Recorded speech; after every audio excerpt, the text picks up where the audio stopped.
Bonsoir à tous et bienvenue à ce dernier événement de l'année de l'association Les Alternatives. Donc Les Alternatives, c'est une association étudiante dont le but est de faire discuter les étudiants et de confronter leurs différents avis et opinions autour des modes de production et de consommation dans la société. Donc je vais laisser Marc-Antoine introduire la conférence qui sera sur le thème de la consommation de viande. On vous remercie tous d'être venus aussi nombreux et puis soyez attentifs et apprenez. Merci Juliette pour cette super introduction. Alors pour débattre sur le sujet de la consommation de viande ce soir, on accueille Sébastien Couvreur, enseignant-chercheur en production animale ici à l'École supérieure d'agriculture d'Angers, et Élodie Vieille-Blanchard, qui est présidente de l'Association végétarienne de France, qui nous vient de Paris. Merci à elle de venir. Et qui n'a pas eu de problème de train malgré la grève. Du coup, avant de rentrer dans le vif du débat, je vais vous resituer un petit peu l'élevage dans le monde et dans l'histoire. Comment c'est apparu, donc, et la consommation de viande en général. Donc, au début de l'histoire de l'humanité, la consommation de viande... l'homme a toujours plus ou moins consommé de la viande de tout temps. Et l'élevage est apparu au néolithique, donc entre 14 000 et 4 000 avant Jésus-Christ, avec la domestication de l'auroch, cours d'IPA première année, hein. De l'auroch, du porc et de la volaille en Chine, en Asie du Sud-Est et au Proche-Orient. Voilà. Qu'est-ce que j'ai d'autre à dire ? Au XXe siècle, l'élevage s'est rationalisé de façon assez drastique. On en reparlera de ça après. Et on arrive aujourd'hui à un élevage mondial qui est très productif et dans les pays développés qui est hyper productif et dans les pays en développement qui est en forte croissance, l'élevage. Et on produit aujourd'hui 315 millions de tonnes de viande. C'est non négligeable, en 2014, selon la FAO. Et donc on consomme, ce qui fait une moyenne de consommation de 41,3 kg de viande par an et par habitant sur Terre. Et cette consommation est répartie de façon très inégale, puisque dans les pays développés, c'est 80 kg de viande par an et par habitant, et 30 kg dans les pays en développement. Voilà. On va s'arrêter là pour les chiffres. Et je vais passer à la première première question. Et c'est Louis qui va nous présenter cette question.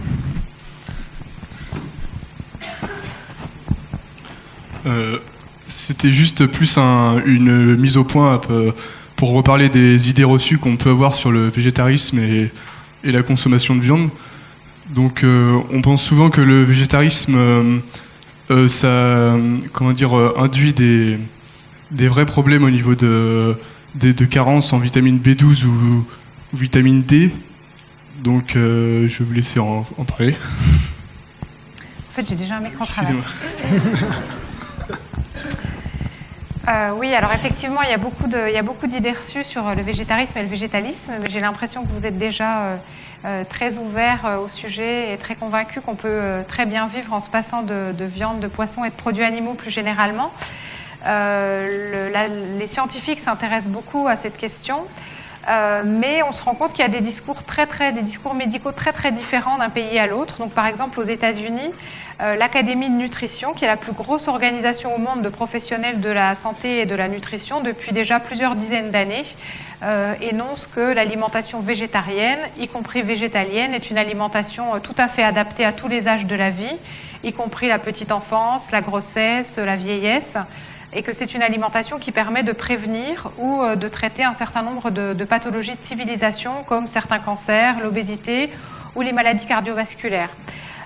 On commence à avoir des résultats aussi sur des études de cohorte, c'est-à-dire qu'on prend un certain nombre de personnes, un nombre assez important, un échantillon donc avec des sous-groupes suffisamment importants de personnes qui mangent de la viande ou qui sont végétariennes ou qui sont végétaliennes, et puis on s'intéresse à leur mortalité. Donc on a eu une étude assez parlante qui a été publiée en juin 2013 dans le JAMA, c'est le journal de l'Association américaine de médecine, qui montrait qu'il y avait 9% de mortalité en moins chez les personnes ovo-lacto-végétariennes, c'est-à-dire qui mangent des œufs, des produits laitiers, mais pas de viande ni de poisson. Donc 9% de mortalité en moins par rapport aux personnes mangeuses de viande, et qu'il y avait 15% de mortalité en moins chez les personnes végétaliennes. Donc il y a beaucoup d'autres études plus précises sur les cancers, les maladies cardiovasculaires, le diabète et tout ça.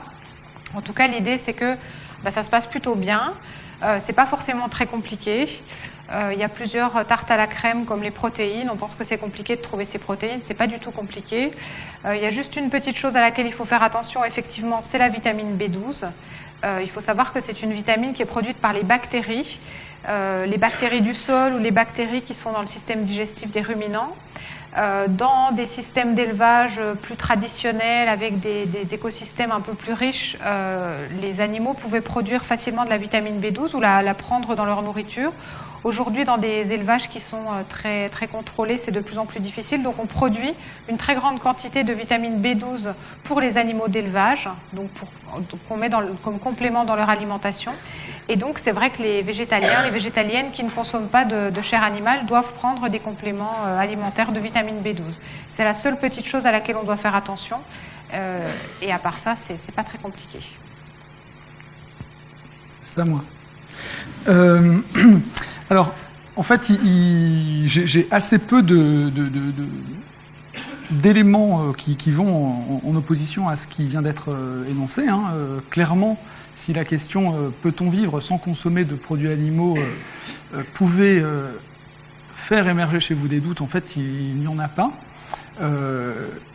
Il est effectivement assez souvent mis en avant le fait que le principal problème est lié à deux aspects qui sont la vitamine B12, effectivement, et le fait que les protéines végétales n'ont pas une composition en acides aminés qui permettent de couvrir les besoins en acides aminés essentiels chez l'homme. En fait, il s'avère qu'il y a des acides aminés dans les protéines végétales. Il faut juste équilibrer son régime avec certaines légumineuses riches en acides aminés essentiels comme le pois chiche ou la zucchini, que vous connaissez peut-être déjà. Donc en fait, ça peut vous paraître surprenant qu'un prof de PA vous dise ça, mais en tout cas, effectivement, on peut réussir à vivre sans. L'autre élément qui a été abordé, c'est le fait de dire qu'il y a des études de cohorte qui mettent en avant que des personnes qui ont des régimes végétariens ou végétaliens ont moins de risques on va dire, de maladies cardiovasculaires, ont moins de risques de cancer et ont une durée de vie plus longue. Alors ces études effectivement montrent ça. Ce qu'il faut peut-être que vous ayez en tête pour nuancer ces résultats, c'est que la plupart du temps, c'est que les classes sociales associées à ces études-là, en particulier les personnes qui consomment plutôt des produits bio, plutôt végétariens, plutôt végétaliens, sont aussi des personnes qui consomment moins d'alcool, qui fument beaucoup moins, qui ont une hygiène de vie un peu plus... Est-ce que je peux corriger ? Alors, je vais terminer, je peux terminer. Non, mais là-dessus précisément. Parce qu'en fait, c'est des études qui corrigent ces paramètres, c'est-à-dire qu'on compare ce qui est comparable. Alors, je vais prendre l'exemple de l'étude Nutrinet. L'étude Nutrinet, qui est une étude française, donc c'est une étude de cohorte qui est menée sur plus de 70 000 sujets, qui vise potentiellement 500 000 sujets. Vous pouvez faire partie de la cohorte d'études, puisqu'elle est en cours, ce travail-là. N'importe qui peut participer. Le principe de l'étude Nutrinet, c'est qu'elle elle étudie qui vous êtes, elle étudie ce que vous consommez, et elle étudie ensuite des facteurs de risque de type obésité, risque de cancer, etc. Et ce qui a été montré de manière nette, c'est que les populations les moins à risque sont les populations qui ont les régimes les plus équilibrés, c'est-à-dire les moins consommateurs de produits animaux. Et il est mis aussi en évidence que, effectivement, cette population-là est aussi la population dont les caractéristiques en termes de comportement autres, donc alcool, cigarette, activité physique, etc., étaient clairement aussi en faveur de cette population-là. Donc ça ne veut pas dire, je ne suis pas en train de dire que le fait de consommer ou d'être végétarien ou végétalien n'a pas cet effet-là. Je dis juste qu'il faut relativiser les chiffres. dans le sens où clairement consommer trop de viande ou trop de produits animaux est un facteur de risque, clairement. Donc ça, je ne le nie pas. Il est évident que la plupart du temps, le fait d'être végétarien et végétalien est aussi souvent associé à des comportements moins à risque, en fait. C'est-à-dire des gens qui ont une hygiène de vie qui est aussi assez souvent moins à risque en termes de risque cardiovasculaire, par exemple, en termes d'obésité ou de risque de cancer. Voilà. Autre élément à retenir également, la plupart des études qui ont été menées mettent en avant que la plupart du temps, le fait de consommer plus de végétaux est source de plus de fibres, de plus d'antioxydants, par exemple, de plus de vitamines, et que ce sont des éléments qui sont finalement bénéfiques à la santé. Néanmoins, n'oublions pas qu'il y en a aussi dans la viande. Hein. Enfin, donc voilà. Le problème de la consommation de viande est souvent lié au fait que nous en consommons trop, et nous la consommons dans des conditions, viande ou produits animaux en général, qui font qu'on a des ratios protéines-énergie qui sont souvent assez déséquilibrés, et ce sont ces ratios-là qui sont souvent les plus à risque, en fait. Voilà.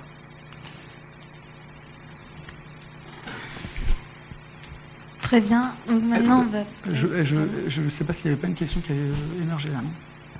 Ah, j'ai cru. Je voulais juste apporter une petite précision. En fait, l'étude que j'ai mentionnée, c'est une étude qui a été menée sur les adventistes du 7e jour. C'est une sorte de grand mouvement religieux aux États-Unis. L'intérêt, en fait, de s'intéresser à cette population, c'est que ce sont des gens, justement, qui ne fument pas, qui ne boivent pas et qui ont un mode de vie assez comparable. Ce qu'a dit Sébastien est bien sûr vrai, c'est-à-dire que les végétariens sont souvent surreprésentés dans les classes favorisées. Donc ce sont des classes qui ont les moyens de mieux se nourrir, d'être mieux suivies sur le plan médical, d'avoir une activité sportive.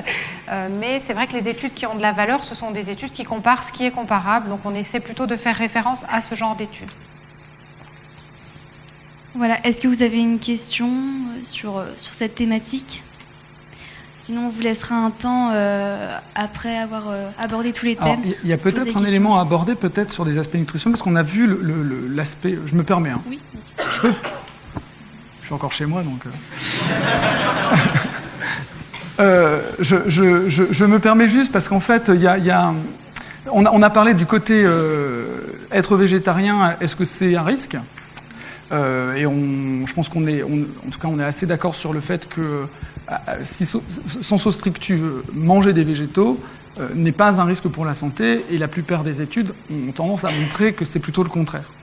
La question qu'on a souvent maintenant en tête, c'est est-ce que manger de la viande et les produits animaux est un facteur de risque pour la santé ? Donc j'ai un peu abordé la question, et on a en particulier des éléments qui ont un peu défrayé la chronique. C'est pour ça que je pense que ça vaut le coup peut-être d'en parler un peu.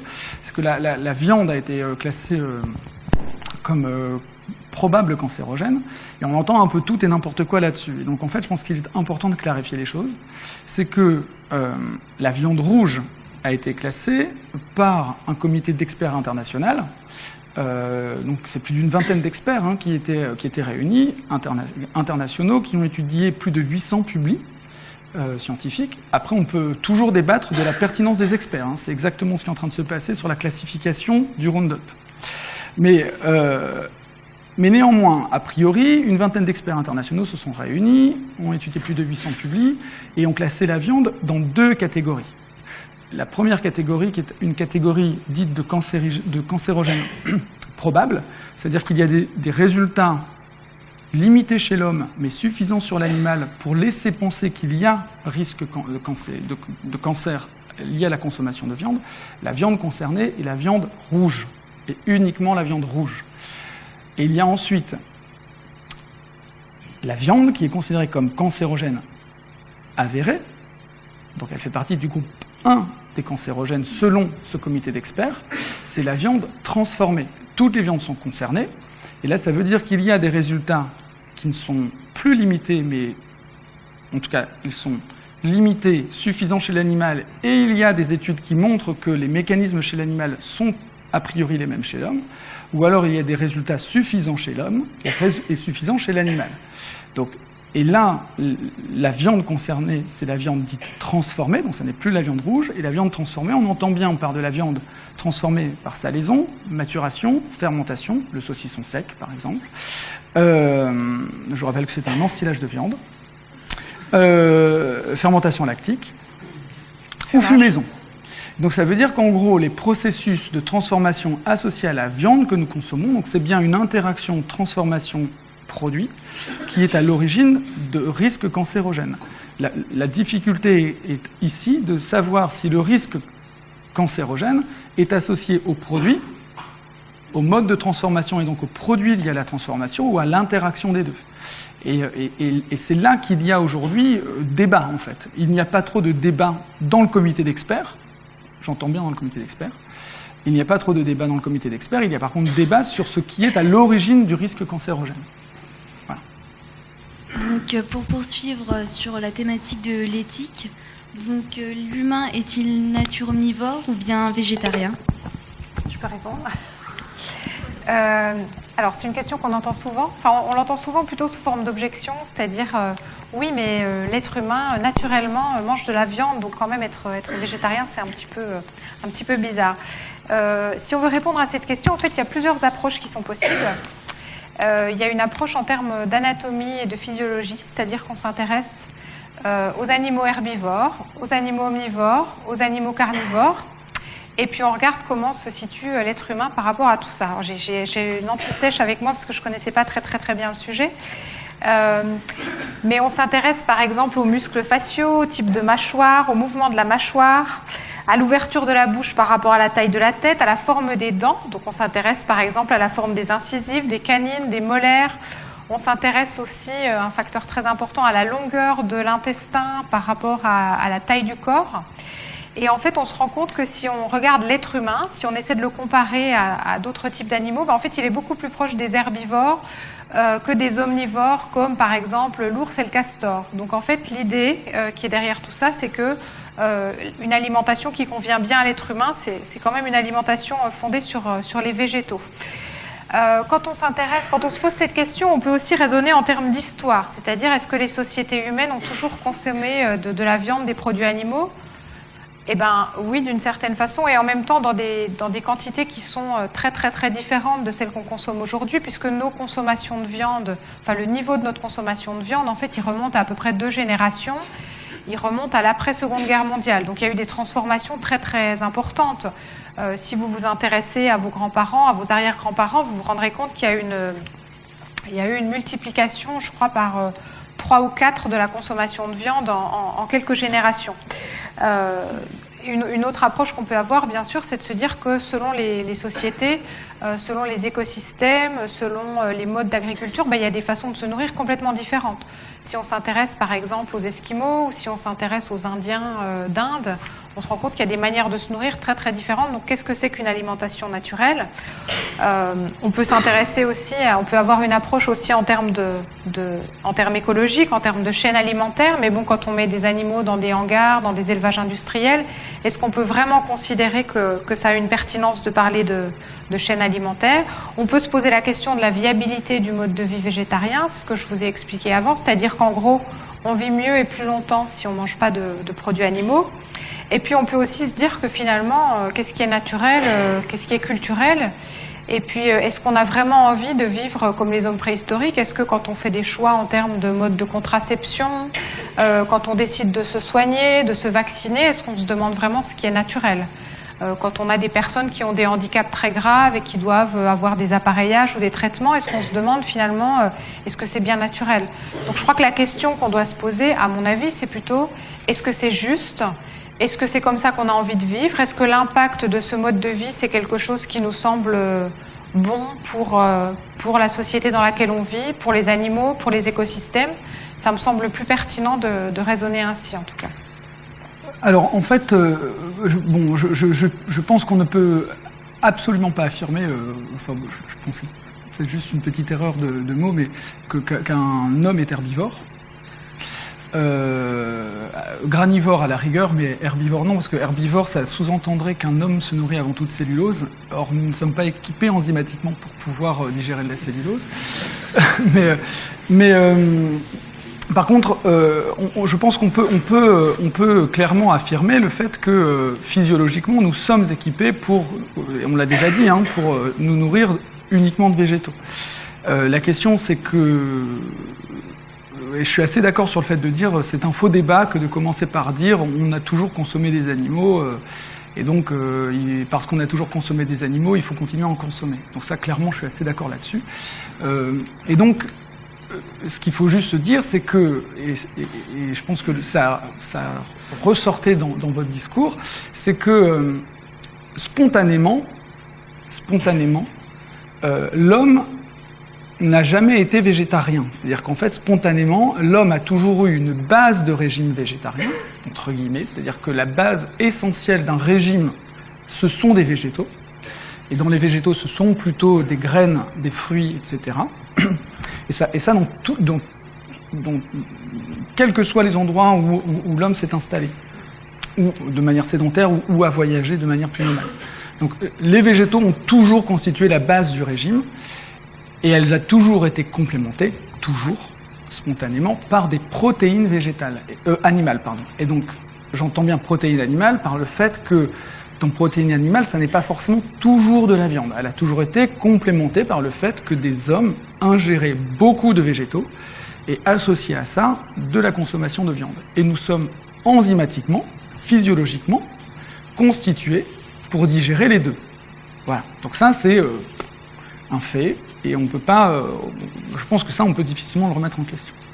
Et ensuite, la question se pose de peut-on et doit-on considérer que sur cette base-là, nous pouvons nous passer de viande et évoluer vers un régime uniquement constitué de végétaux, puisque c'est ce qui constitue a priori la base essentielle de notre régime.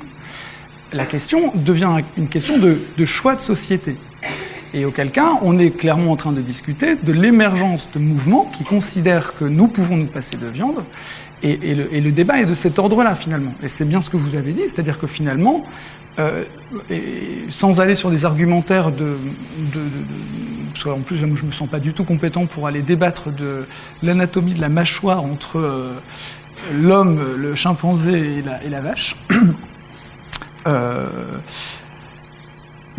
Indépendamment de ça, on peut clairement assumer le fait que nous sommes équipés pour digérer les deux. Nous sommes spontanément des individus qui consommons plutôt une base de végétaux qu'on a complétée par des formes diverses de protéines animales. La question, c'est, sommes-nous prêts à réorienter le régime parce que finalement on l'a réorienté dans des sociétés très développées comme la nôtre vers une consommation très forte de produits animaux et de moins en moins de produits végétaux. Sommes-nous prêts à aller vers la balance opposée, c'est-à-dire se dire que, étant donné que physiologiquement nous sommes équipés pour consommer les deux avec une base essentielle historiquement, voire préhistoriquement, plutôt constituée de végétaux, sommes-nous prêts à aller vers beaucoup, voire que des végétaux, que de la protéine et des sources d'énergie végétale dans notre alimentation. Et ça, clairement, pour moi, on n'est plus sur omnivore ou, comme vous l'avez appelé, ou végétarien. On est sur un choix, en fait, de société, finalement, sur un choix de consommation. Voilà. Et donc, le débat, il n'est pas d'ordre, pour moi, ni physiologique, ni de constitution, parce que, clairement, nous sommes faits pour consommer les deux. Voilà.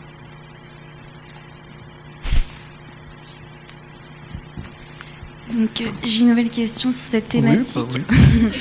Alors, nous sommes de plus en plus à vouloir manger de la viande d'animaux qui ont été bien traités de la naissance jusqu'à l'abattage, en dehors des réglementations. Est-ce que c'est possible aujourd'hui ? Et est-ce qu'il y a des labels qui garantissent une viande éthique ?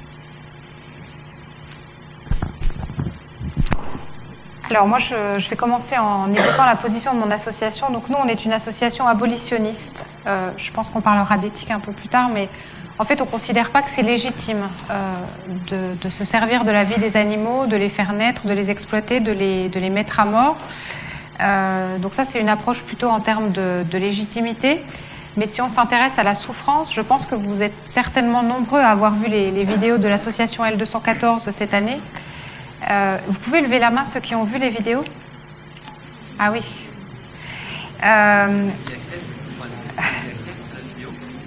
Ceux qui ont vu la vidéo. Donc, vous savez que la première vidéo, c'était une vidéo de l'abattoir d'Alès, qui était un abattoir régional plutôt enfin qui n'était pas censé être un abattoir industriel.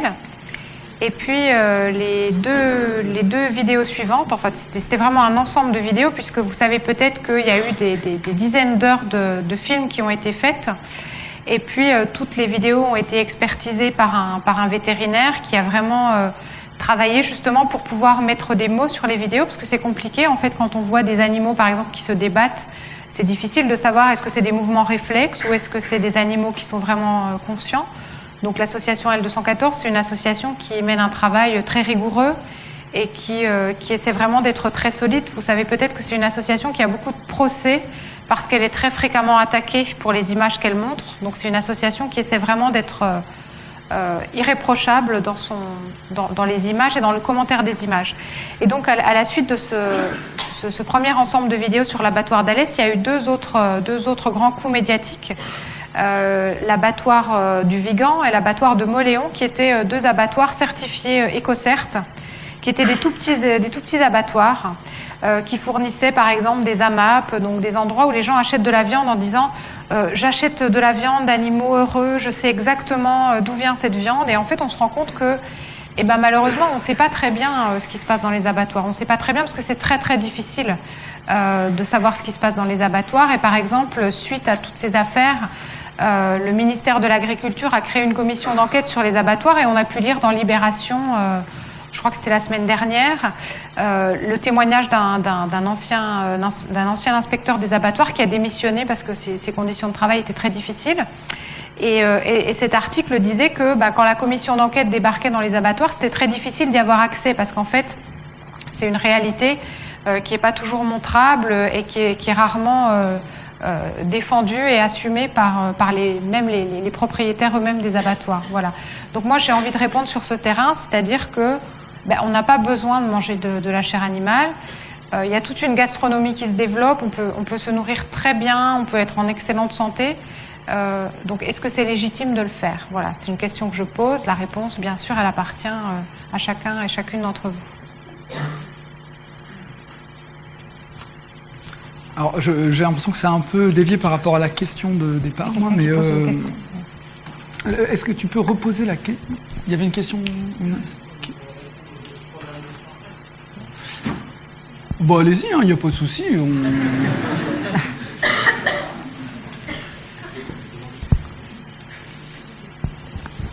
Bonjour, alors moi je me présente. Je m'appelle Stéphane Arsène, je suis éleveur. Je suis fermier, très exactement, sur une agriculture bio. Et au-delà de ça, je suis sur une ferme écologique et durable. Je fais la différence entre les deux parce que vous avez parlé d'EcoCert, mais EcoCert, il certifie le bio. Bio, ça veut rien dire. C'est le respect de certains critères qui permettent de dire que c'est plus propre, mais on peut faire du bio industriel dégueulasse.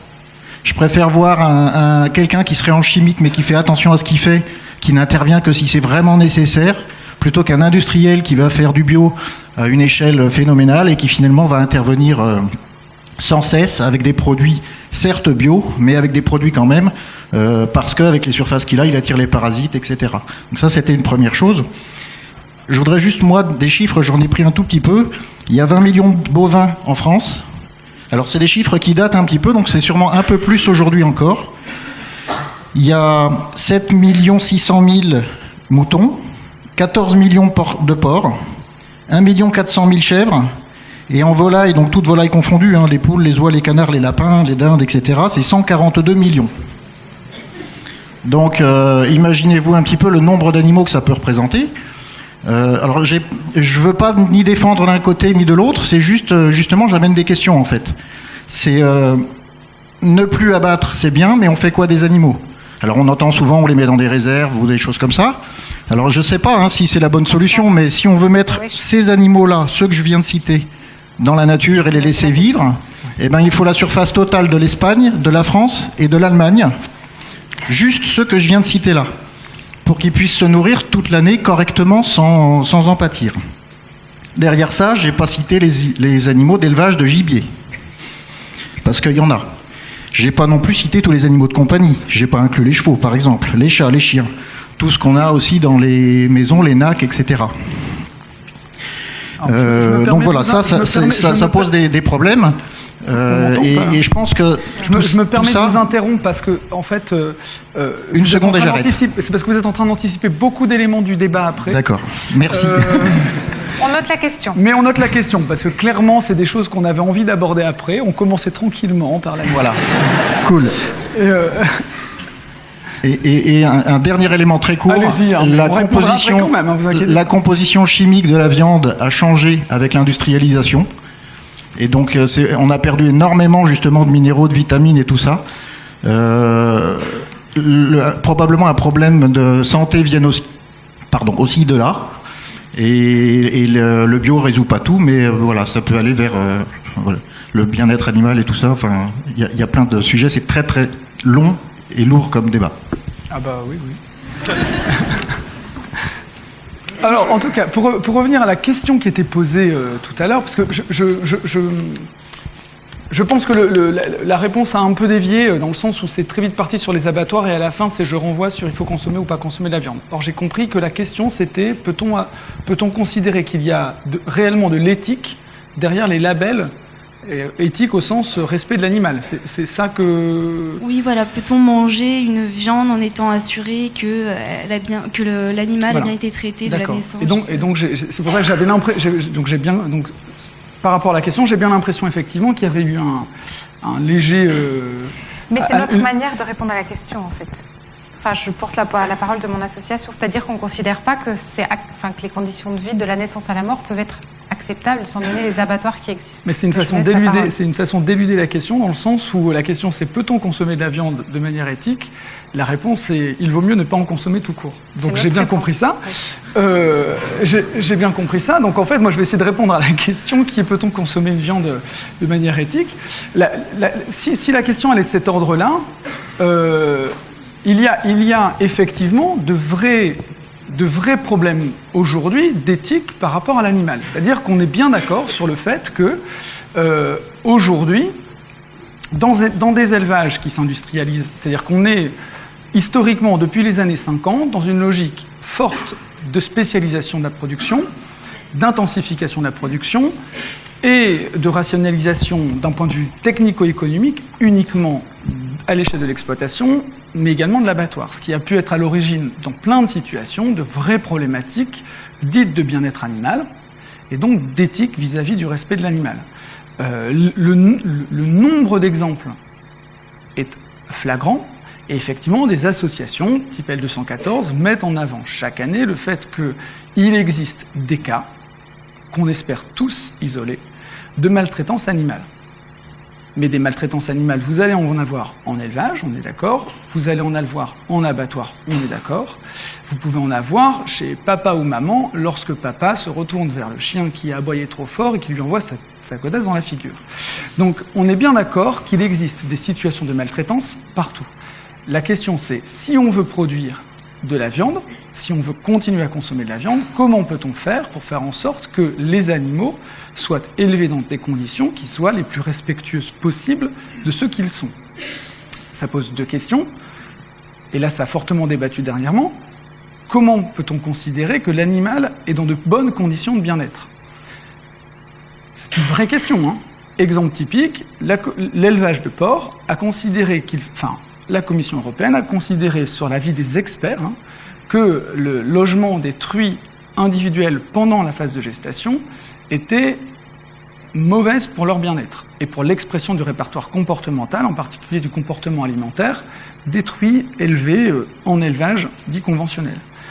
On a donc défini des normes à l'époque de logement des animaux qui, sur la base du répertoire comportemental, devait permettre, en les logeant en groupe pendant la phase de gestation, d'assurer une meilleure expression du répertoire comportemental et donc, a priori, être plus en phase avec le bien-être. La conséquence de ça, c'est qu'on s'est retrouvé dans des situations d'élevage où les éleveurs n'ont plus réussi à maîtriser la situation.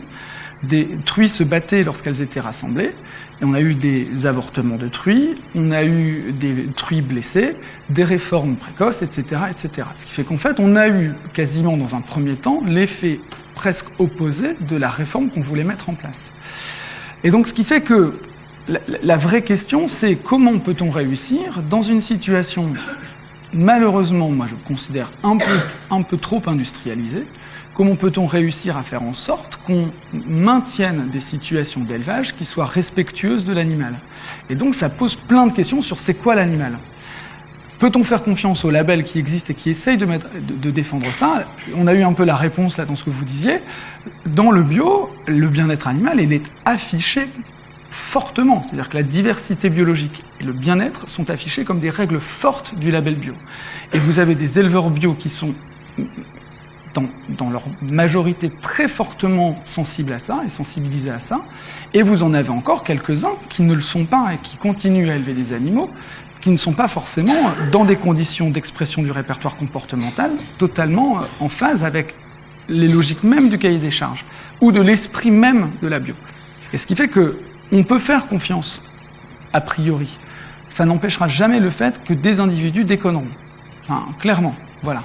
Et a priori, moi je l'espère, on peut faire confiance au fait que les normes européennes qui sont mises en place chaque année vont aussi dans un sens, même si elles sont compliquées à mettre en œuvre d'un point de vue économique ou technique, elles vont dans le sens d'une amélioration des pratiques de plus en plus respectueuses de l'animal. Nous ne pouvons pas nier ça.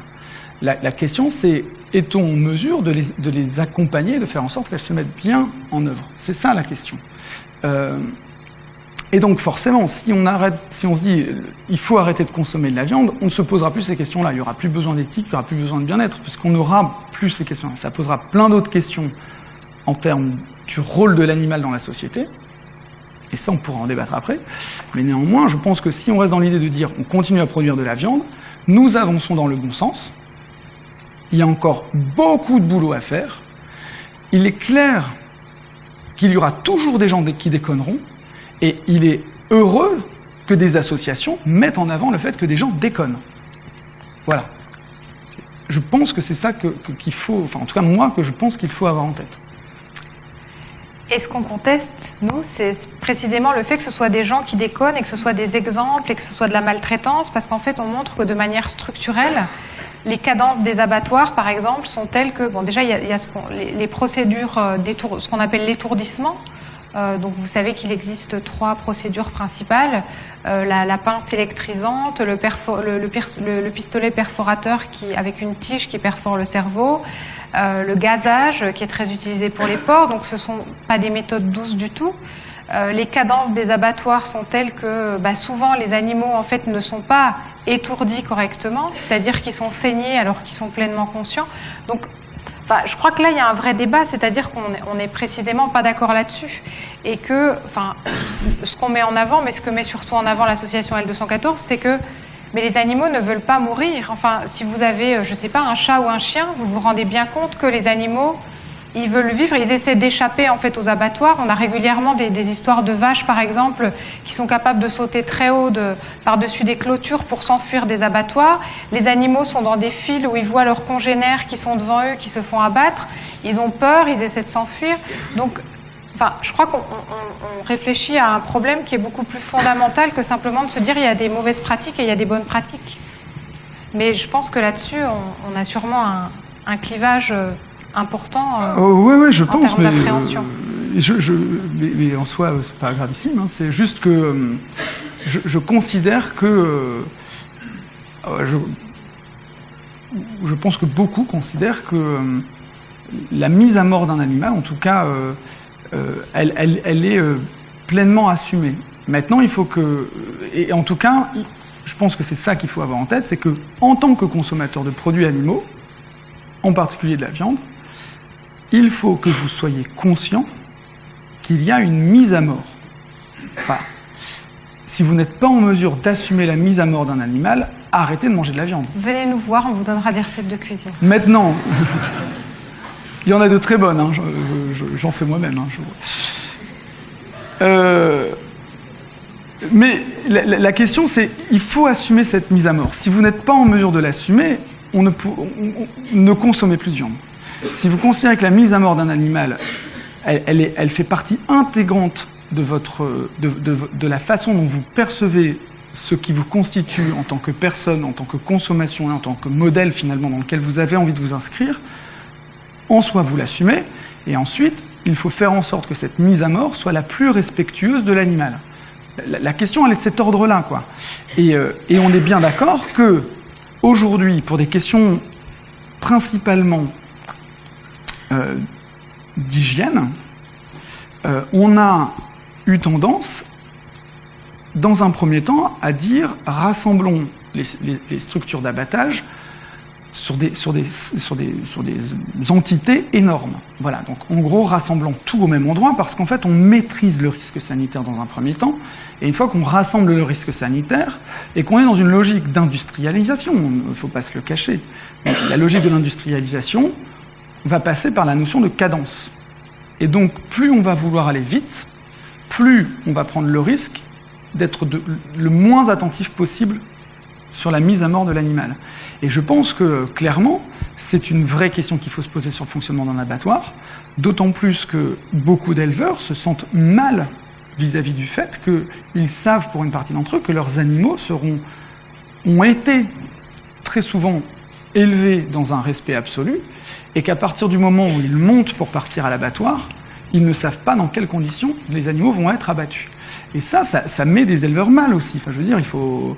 Et donc, et c'est pas pour autant que l'éleveur déteste et qu'il a maltraité ses animaux par ailleurs. Enfin, donc il y a une vraie question autour de l'abattage, c'est évident. Et autant dire, il y a des structures, enfin, je pense par exemple à la Confédération paysanne qui est en train en ce moment de porter des projets pour redévelopper la notion d'abattoir de proximité, d'abattoir ambulant, d'abattoir à la ferme, dans l'idée de redévelopper des modalités d'abattage où l'idée serait par exemple de dire on abat l'animal là où il a passé toute sa vie. On accepte la mise à mort, mais on respecte l'animal jusqu'au bout, dans l'idée de dire cette mise à mort, elle se produira là où il a vécu, en fait. Voilà. Et donc il y a plein de façons d'aborder la mort. Néanmoins, si vous mangez de la viande, dites-vous que de toute façon, l'animal doit être tué pour ça, quoi. Enfin voilà. Et si vous ne vivez pas ça bien, faut effectivement, là moi je suis d'accord, soit on accepte la contradiction et on l'assume, ça nous met mal mais on aime la viande, soit on ne supporte pas la contradiction et il vaut mieux effectivement passer sur un régime de type végétarien. Enfin là il y a... Très bien, nous allons passer sur une intervention du public. Bonjour, Julien Grelier, je travaille dans la viande bovine bio. Et du coup, moi, je voulais intervenir par rapport à l'abattoir, aux deux abattoirs que vous avez cités. Il y a un des deux abattoirs, faut savoir. Il y a environ, enfin, ça représente 250 kilos de carcasses en volume bio par semaine. Ce qui fait en gros une demi-bête. Donc de là, enfin, je pense que c'est un coût aussi au niveau communication. Mais derrière, enfin, le bio sur ces abattoirs, c'est quelque chose de minime. Et je pense que catégoriser la viande bio, en général par rapport à ça, je trouve que c'est quelque chose où c'est des éleveurs qui ont une certaine notion d'éthique, qui vont même plus loin que le cahier des charges, qui travaillent. Enfin, il y a une majeure partie là-dessus, j'englobe pas tous les éleveurs. Il y a aussi des éleveurs qui vont à la limite du cahier des charges. Mais il y a une grande majorité des éleveurs qui font vraiment des efforts, et même plus que le cahier des charges, pour le bien-être animal. C'est vis-à-vis de moi là que tu... Non, c'est plutôt... Enfin, c'est juste pour aussi vous rapporter que... Non, parce que alors, dans ce cas-là, je m'étais mal fait comprendre. Vous avez été... Enfin, dans ce sens-là, c'était plutôt aussi pour apporter une précision sur le fait que... sur les deux abattoirs cités, c'était très faible volume. Et que c'était pas non plus quelque chose, c'était pas la bio qui était... la viande bio en général. On va peut-être noter le commentaire puis passer à la suite, parce que je sais pas si... c'est vous qui organisez, mais ça va peut-être prendre beaucoup de temps. Oui. Si on va, s'il y a plus de questions, on va peut-être essayer d'aborder tous les thèmes qu'on voulait aborder d'abord, et puis garder vos questions peut-être pour la fin, si ça vous va. Du coup, le troisième thème qu'on voulait aborder était le thème de l'environnement. Alors, a-t-on les moyens de nourrir 7 milliards d'omnivores ? Je dirais plutôt même, la Terre a-t-elle les moyens de nourrir 7 milliards d'omnivores et nourrir convenablement 7 milliards d'omnivores ? Et donc la principale question sur ce sujet-là, c'est le climat et Et généralement, quand on raisonne sur le climat, on raisonne sur les analyses cycle de vie des produits, donc les bilans carbone. Et donc, les chiffres dont on parlera après, qui peuvent être controversés, mais les chiffres sont assez parlants. La viande rejette entre 2 et 15 kg de CO2. La production de viande rejette entre 2 et 15 kg de CO2, enfin d'équivalent CO2, selon si c'est de la volaille ou du bovin. Et la production de produits animaux en génère environ 10 fois moins. Pour 1 kg de blé, c'est à peu près 0,4 kg d'équivalent CO2. Donc ça, c'est les chiffres de l'ADEME. Et c'est avec la méthode des analyses cycle de vie dont on va parler. Donc je vous pose la question, a-t-on les moyens de nourrir 7 milliards d'omnivores? J'y vais ou vous y allez? Allez, j'y vais. Allez-y. On peut faire le contraire, hein. On peut changer. Ah bah c'est sympa, Allez. j'y vais alors.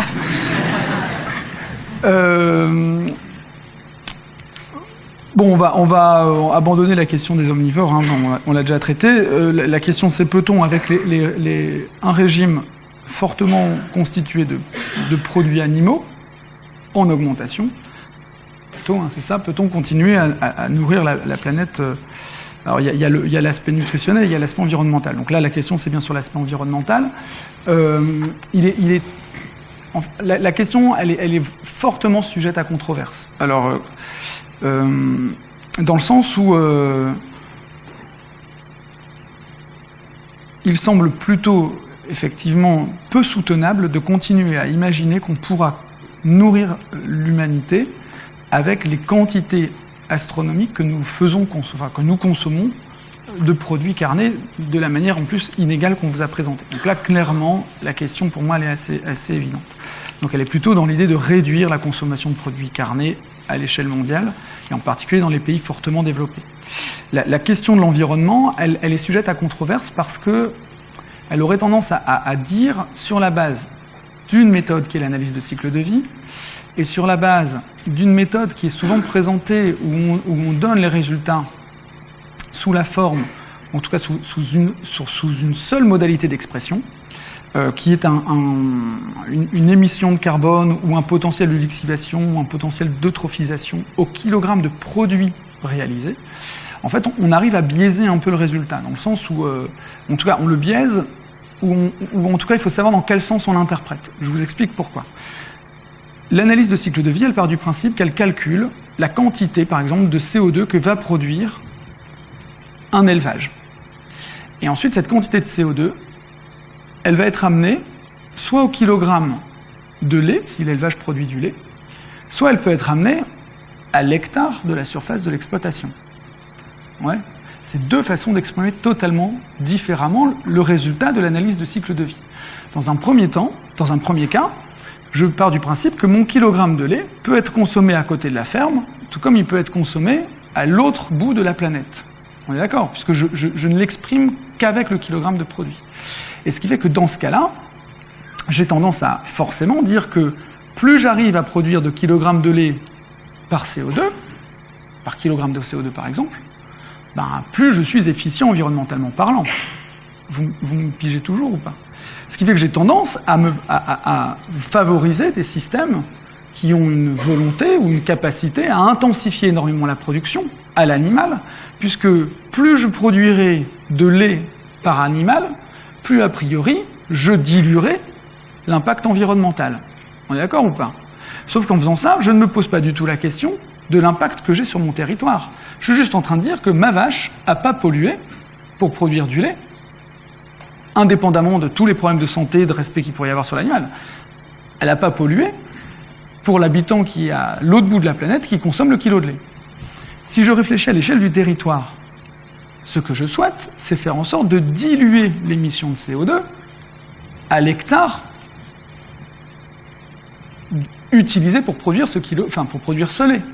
Et dans ce cas-là, j'ai tout intérêt à être dans des situations où j'ai des animaux peu productifs, qui valorisent très bien une ressource qui, elle, stocke du carbone, qui limite les lixiviations, l'eutrophisation, etc., etc.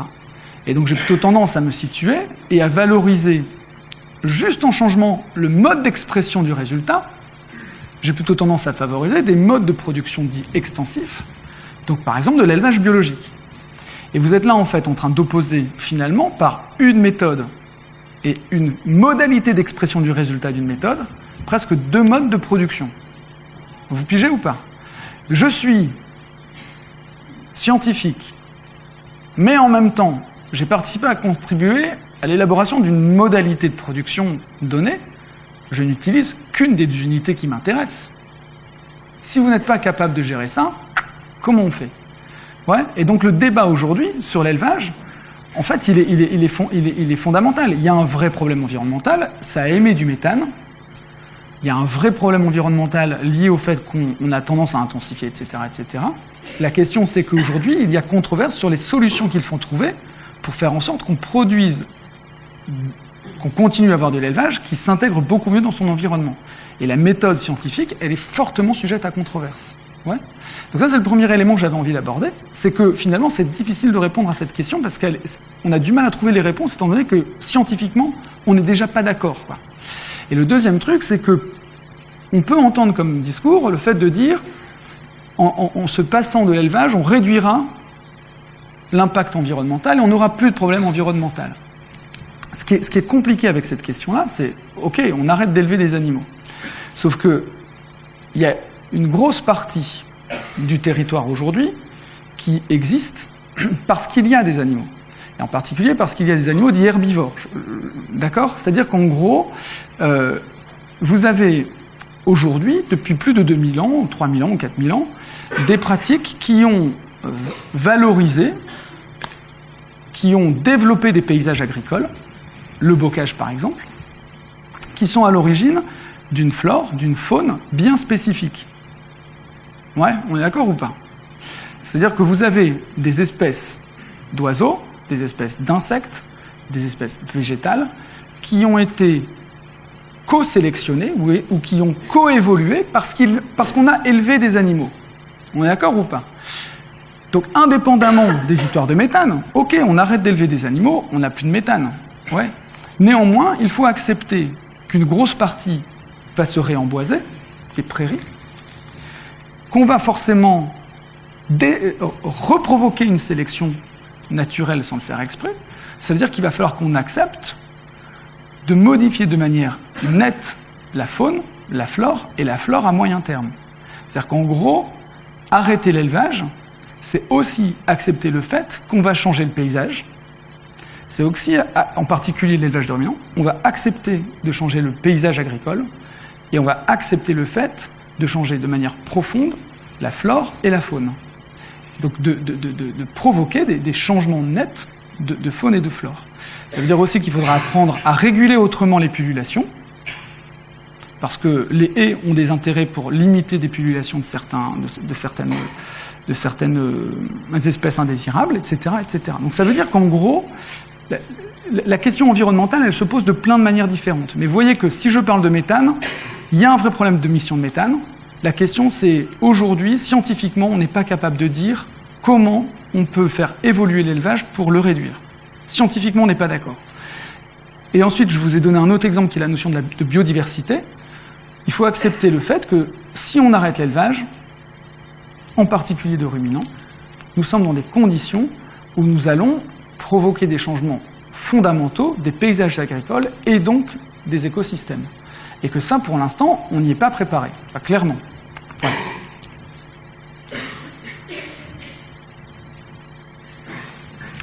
J'aurai d'autres trucs après. Hein, mais... Alors, Sébastien évoque une controverse. Oui, je comprends bien et je suis tout à fait d'accord qu'il y a une controverse sur le type d'élevage qui serait moins impactant en termes écologiques. Maintenant, il n'y a pas de controverse sur le fait que plus on mange végétal, moins on a une empreinte écologique importante. Donc il n'y a pas de controverse, par exemple, sur le fait que l'élevage à l'échelle de la planète a un impact climatique très important. Les chiffres varient énormément. Le chiffre qui fait absolument consensus, c'est celui de la FAO. Donc 14,5% des émissions de gaz à effet de serre sur Terre proviendraient de l'élevage, enfin des émissions de gaz à effet de serre d'origine humaine. Donc il faut savoir que c'est plus que les émissions liées à la combustion de carburant par les transports, c'est-à-dire tous les bateaux, tous les avions, tous les camions, tous les trains, toutes les voitures réunies. Ça pèse moins en termes d'émissions de gaz à effet de serre que le secteur de l'élevage, donc c'est quelque chose d'important. Si on considère d'autres indicateurs, par exemple la consommation d'eau ou la surface agricole nécessaire pour produire 1 kg de protéines animales ou 1 kg de protéines de soja, par exemple, on a des choses qui sont équivalentes. Ça s'explique si on regarde l'image qui a été projetée ici, c'est-à-dire que de manière intrinsèque, produire de la viande, c'est quelque chose qui n'est pas économique, puisqu'on peut manger directement des végétaux. Si on décide de manger de la viande, il faut produire de la nourriture pour les animaux, et cette nourriture, il faut la donner aux animaux. Donc c'est ce qui explique que d'un point de vue environnemental, aller vers plus de végétal, c'est de toute façon quelque chose qui fait sens. Alors effectivement, c'est vrai que si on décide de modifier de manière importante nos régimes alimentaires, ça aura un poids en termes de politique climatique. C'est évident qu'avec les projections qui sont, donc les projections de la FAO, c'est, je crois, plus 70% de consommation de viande d'ici à l'échelle de la planète d'ici à 2050, quelque chose comme ça. Donc c'est quelque chose d'absolument énorme, qui est très difficile à absorber. Maintenant, je pense qu'on ne peut pas tout de suite raisonner en termes de si on arrête tout de suite d'élever des animaux. Je pense qu'il faut qu'on raisonne en termes de scénario de transition.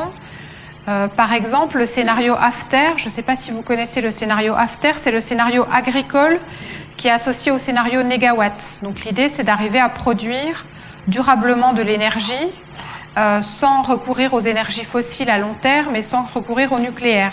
Le scénario AFTER qui est associé au scénario négawatt, il préconise une réduction de 50% de la consommation de viande en France, par exemple. Donc je pense qu'on soit préoccupé de durabilité ou qu'on ait envie d'aller vers un monde moins carniste, on peut de toute façon pas décréter que du jour au lendemain on va arrêter de consommer de la viande et des produits animaux, c'est quelque chose qui n'est pas réaliste.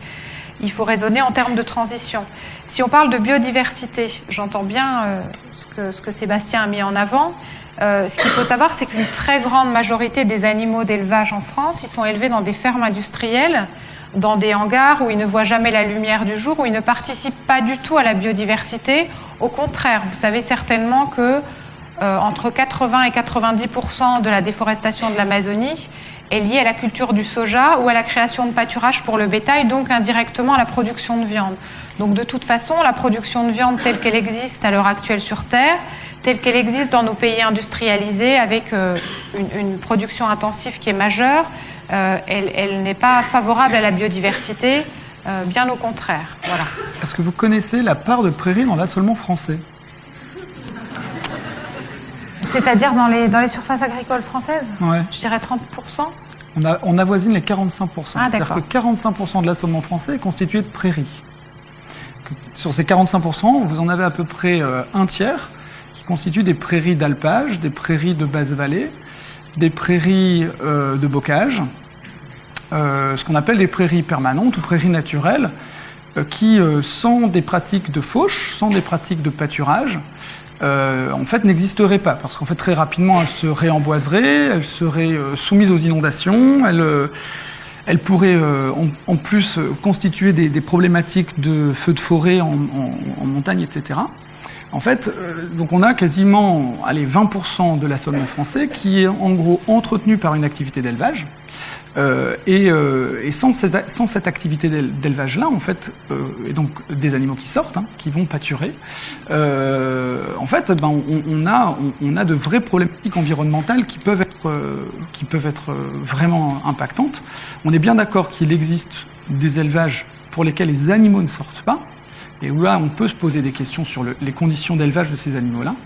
Néanmoins, il faut aussi reconnaître qu'il existe des modalités d'élevage qui, en gros, font sortir des animaux et qui sont extrêmement valorisatrices d'un territoire et extrêmement utiles à un maintien de la fertilité des sols, par exemple, un véritable maintien d'un mât racinaire, par exemple, pour stocker du carbone dans le cadre des prairies naturelles, qu'elles sont fondamentales parce qu'elles évitent les lessivements, ou les lessivages, pardon. Et donc, en gros, ces prairies-là, en fait, elles sont un pilier monumental d'un écosystème à l'échelle nationale, et qu'elles n'existent que parce qu'il y a de l'élevage. Donc ça, c'est vraiment quelque chose qu'il faut qu'on ait en tête. D'autant que la plupart du temps, ces prairies-là ne sont pas ou très peu valorisables pour produire des céréales. C'est bien pour ça que ce sont toujours des animaux qui les valorisent. Et ce sont des animaux qui les valorisent parce qu'en gros, ce sont les seuls capables de valoriser la cellulose qui sont produites sur ces parcelles-là, étant donné que je vois bien cette figure-là. Et on est bien d'accord que nous sommes en compétition avec des animaux plutôt monogastriques, et qui ont plutôt une base alimentaire assez proche de la nôtre, on pourra en redébattre après. Nous ne sommes absolument pas en compétition avec les ruminants ou les herbivores. C'est-à-dire qu'en fait, nous ne sommes pas en compétition avec des animaux qui valorisent très bien des terrains que nous ne sommes pas, nous, capables de mettre en valeur.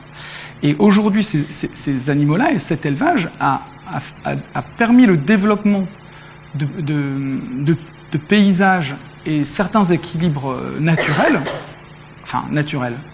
anthropisés mais naturels, qu'il est important de conserver et qu'on ne peut conserver qu'en maintenant d'une certaine manière de l'élevage. Et donc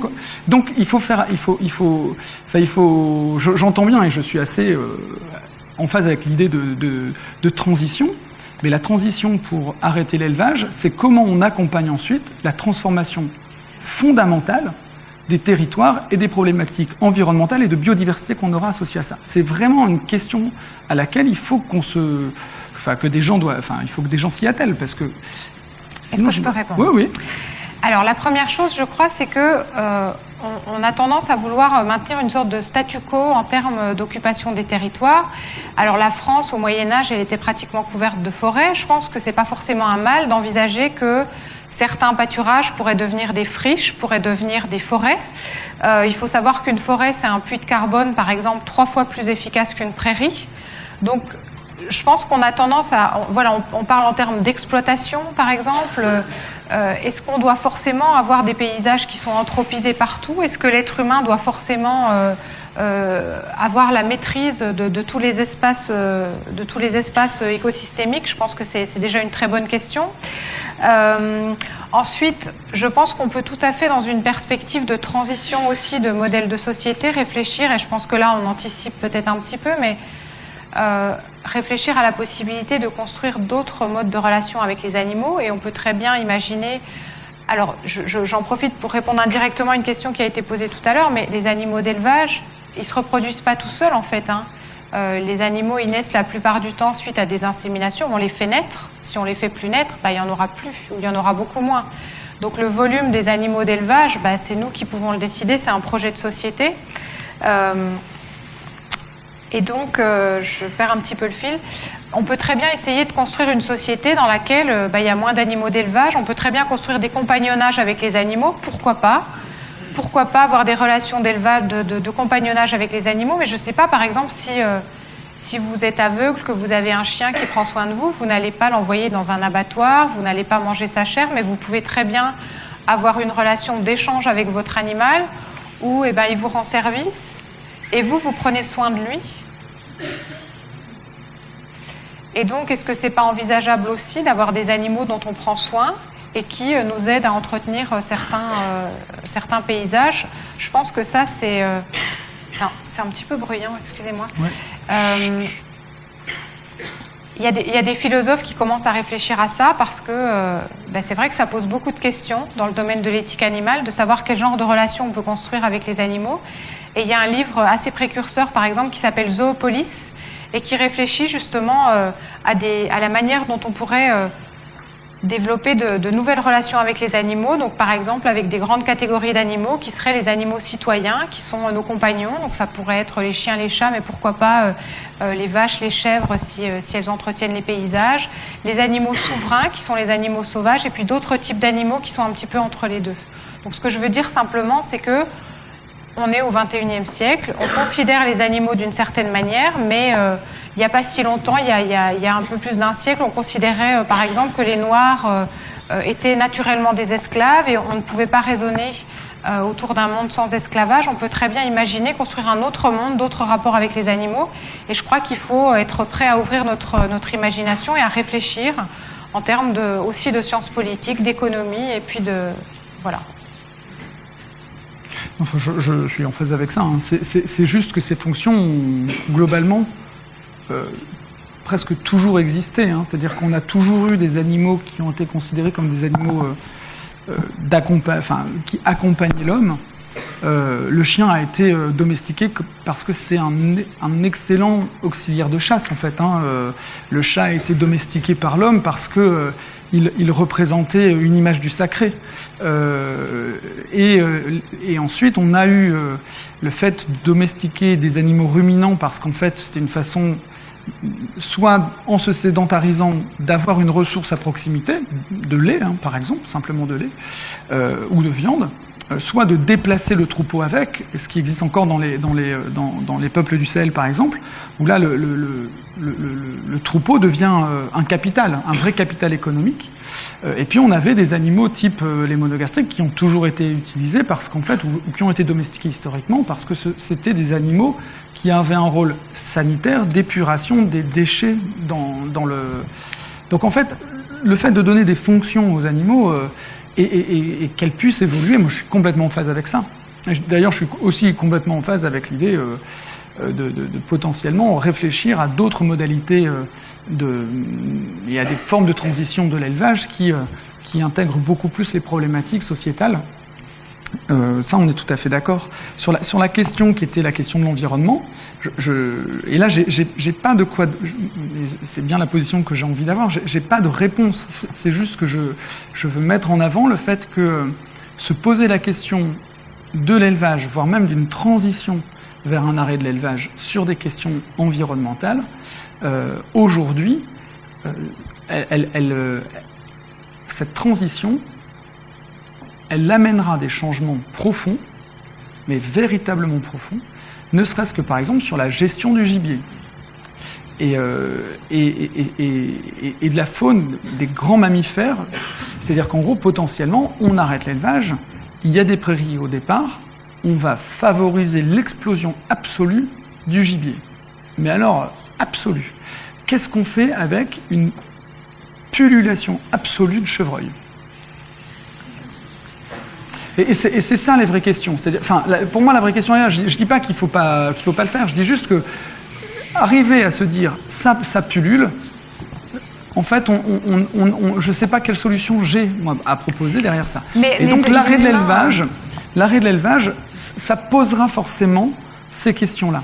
Sur la question du monogastrique, la question est différente. Néanmoins, d'un point de vue environnemental, même dans l'élevage industriel, qu'on peut remettre en question sur plein d'autres aspects, même d'un point de vue industriel, il joue indirectement un rôle, cet élevage, parce que vous avez, en particulier dans l'élevage de porc, historiquement, le porc, sa fonction, c'était d'être éboueur. Et aujourd'hui, on a énormément d'industries agroalimentaires qui, d'une façon ou d'une autre, aujourd'hui, ont beaucoup de déchets, en particulier parce que nous avons choisi un mode de consommation et une société qui est ultra protectionniste d'un point de vue sanitaire, et donc en fait on produit des quantités phénoménales de déchets. Et ces déchets, soit on les brûle, et on ne sait pas quoi en faire, soit en fait, on les donne à manger à des animaux. Et en fait on a aujourd'hui des élevages de porcs qui en gros, même industriels, jouent un rôle environnemental d'évacuation d'une grande partie des déchets que nous ne consommons pas. Qu'est-ce qu'on fera de tous ces déchets ? C'est aussi toutes ces questions-là. C'est-à-dire qu'en gros, je suis tout à fait d'accord sur le fait qu'on peut se poser la question du changement de société. Par contre, se poser la question du changement de société en disant on arrête même de manière douce de consommer de la viande, on a un nombre de questions, en tout cas sur l'aspect environnemental là, qui sont énormissimes. Et en fait, on a plein d'éléments qui s'enchaînent, quoi. Et là, on n'a pas trop de réponses. Et alors, on est sur l'environnement, mais monsieur abordait tout à l'heure l'ampleur économique des filières d'élevage. C'est-à-dire qu'on a de l'emploi, on a des éleveurs, on a Donc en fait, qu'est-ce qu'on tire derrière, quoi. Enfin, Mais quand vous posez ces questions, moi j'ai envie de dire qui décide de ça. Tout le monde décide de ça. C'est-à-dire que. Excusez-moi. Mais je veux bien lui répondre parce qu'il m'a répondu très longuement et je voudrais bien le faire au moins quelques minutes. Là, on dérive vachement sur l'aspect société, donc juste vous répondez rapidement. Après, on pose des questions sur l'aspect environnement et on enchaîne. Ce que je voudrais dire, c'est qu'on affecte notre environnement de manière très profonde, qu'on a des questions énormissimes à se poser parce qu'il faut qu'on fasse face au dérèglement climatique. Donc des questions énormissimes, on en a de toute façon à se poser. Et ce que je voulais dire, c'est que de toute façon, on débat de manière un petit peu théorique, mais on n'est pas en mesure de prendre des décisions qui vont affecter l'état de l'élevage à l'échelle de la planète. Qui est-ce qui va prendre des décisions ? Ça dépendra des consommateurs, ça dépendra des industries, ça dépendra des décisions politiques. Donc c'est de toute façon quelque chose de multifactoriel avec beaucoup d'acteurs en jeu. Les transitions, elles se feront de toute manière. La consommation de viande, elle a déjà commencé à décliner à l'échelle de la France. Et je pense que c'est plutôt sain qu'il y ait des questions. Je pense qu'il faudrait aussi que les économistes, les sociologues, les philosophes se posent ces questions parce que ce sont des questions très importantes. Et le fait qu'on vive autrement et que nos sociétés soient structurées différemment aujourd'hui, ça implique qu'il y a des questions, mais c'est intéressant d'avoir des questions. Et c'est intéressant qu'on puisse tous débattre ensemble autour de ces questions et que la transition, si elle doit se faire, elle se fera de toute façon. Voilà. Merci beaucoup. Est-ce qu'il y a des questions à propos de l'environnement ? Donc bonjour, bonsoir. J'ai une question pour Madame Vieille Blanchard. Donc vous avez parlé que l'homme, il pourrait presque se nourrir de prairies. Donc techniquement, en zootechnie, c'est pas possible. On n'a pas les enzymes pour le faire. Donc comment vous feriez pour valoriser toutes ces prairies, en sachant qu'un bovin, c'est environ 60% d'herbe qu'il consomme dans sa vie. Donc comment on valorise ces 60% d'herbe qu'il consomme ? Mais moi, je suis pas dans une approche de valoriser les espaces. Je pense qu'il faut pas être dans une approche de maîtrise totale de la nature. Non mais attendez, vous avez quand même dit 1 kg de protéines animales égale 1 kg de protéines végétales. Donc si on enlève tous les bovins, il faut produire tous les kilos de protéines végétales. Donc il faut réutiliser les surfaces en herbe, forcément. Sinon, c'est compliqué de produire autant. Eh bien, effectivement, si on mange beaucoup plus de protéines végétales, ça veut dire qu'il y aura moins besoin d'espace pour cultiver des végétaux. Donc, ça veut dire que c'est des espaces dont on peut décider de manière démocratique de refaire des forêts ou de créer d'autres espaces. Oui, mais un humain ne peut pas manger de salade de 100%. Un humain, au pire, peut manger des graines. Mais il n'est pas faisable pour valoriser la cellulose. Ce sont des espaces. Prenons la forêt amazonienne, par exemple. Vous savez peut-être que là, on détruit une part considérable de la forêt amazonienne pour créer des pâturages. À la base, c'est de la forêt primaire. Donc on rase de la forêt primaire ou du soja pour créer des zones de pâturage. Ça n'était pas de l'herbe de manière inhérente et ça n'est pas voué à rester des zones de pâturage ad vitam aeternam. Ce sont des décisions politiques et économiques qui doivent être prises. Et justement, en Amazonie, il y a une partie des pâturages qui sont comme ça utilisés et qui au bout d'un moment reviennent en forêt. Alors que les terres qui sont utilisées en soja pour nourrir des personnes qui ne mangent que du soja sont forcément utilisés que pour du soja. Le soja est utilisé pour nourrir les animaux d'élevage. Le soja qui est utilisé en Amazonie. Mais Madame Vieille-Blanchard a raison sur une grosse partie de ce qu'elle dit. C'est-à-dire qu'en fait, nous détruisons de la forêt. Aujourd'hui, nous la détruisons. Tout comme nous l'avons détruite il y a 500 ans. Moi, ce que je disais, et là, je pense qu'on se rejoint, c'est-à-dire que je disais, c'est que nous l'avons fait et nous avons profondément changé la faune et la flore. Que nous sommes arrivés à des formes d'équilibre qui sont effectivement très anthropisées. Et le fait d'évoluer vers une société qui réduirait très fortement, voire arrêterait d'élever des animaux, on réinduirait des gros changements très profonds. Et la question, c'est comment on accompagne ça ? Et est-ce que la société a envie de ça ? Et je pense que là, on n'est pas d'accord sur où on veut aller, mais on est d'accord sur le fait qu'il faudra se poser ces questions. Je pense que le niveau est là. Et donc justement, au niveau de la société, par exemple, au niveau des sports d'hiver, est-ce que toutes les personnes dans la salle seraient prêtes à arrêter l'ensemble des sports d'hiver, étant donné que les prairies d'alpage ne seraient plus entretenues par les vaches l'été, qu'il n'y aurait plus que des forêts? Est-ce que toutes les personnes ici dans la salle sont prêtes à dire non, on arrête le sport d'hiver parce qu'il n'y a plus de vaches? Levez la main ceux qui sont prêts. En fait, j'ai l'impression que vous agitez cette espèce de spectre d'un arrêt de l'élevage brutal. On ne va pas du tout dans cette direction, d'accord? La consommation de viande à l'échelle de la planète, elle continue à augmenter très vite. on a à se poser des questions. Vous êtes un citoyen, vous êtes un consommateur, je suis une citoyenne, une consommatrice, vous votez, je vote, vous faites vos courses, je fais mes courses. On doit construire un monde commun avec des options qui sont différentes. Voilà, faites vos choix, on est ici pour éclairer je suis un débat. d'accord sur ce point-là, on se rejoint tout à fait. Je ne suis pas une dictatrice, des choix, chacun de notre côté. je représente une association qui est une association d'information, d'accompagnement. Voilà, on essaie d'apporter des outils pour réfléchir et pour éventuellement évoluer dans une direction qui nous semble... Je pense que... Enfin, après, l'échange qu'on a, il est bien là pour vous mettre en avant l'idée que... Et c'est pour ça qu'on a commencé par les aspects un peu nutrition, c'est que nous pouvons biologiquement vivre sans consommer de la viande.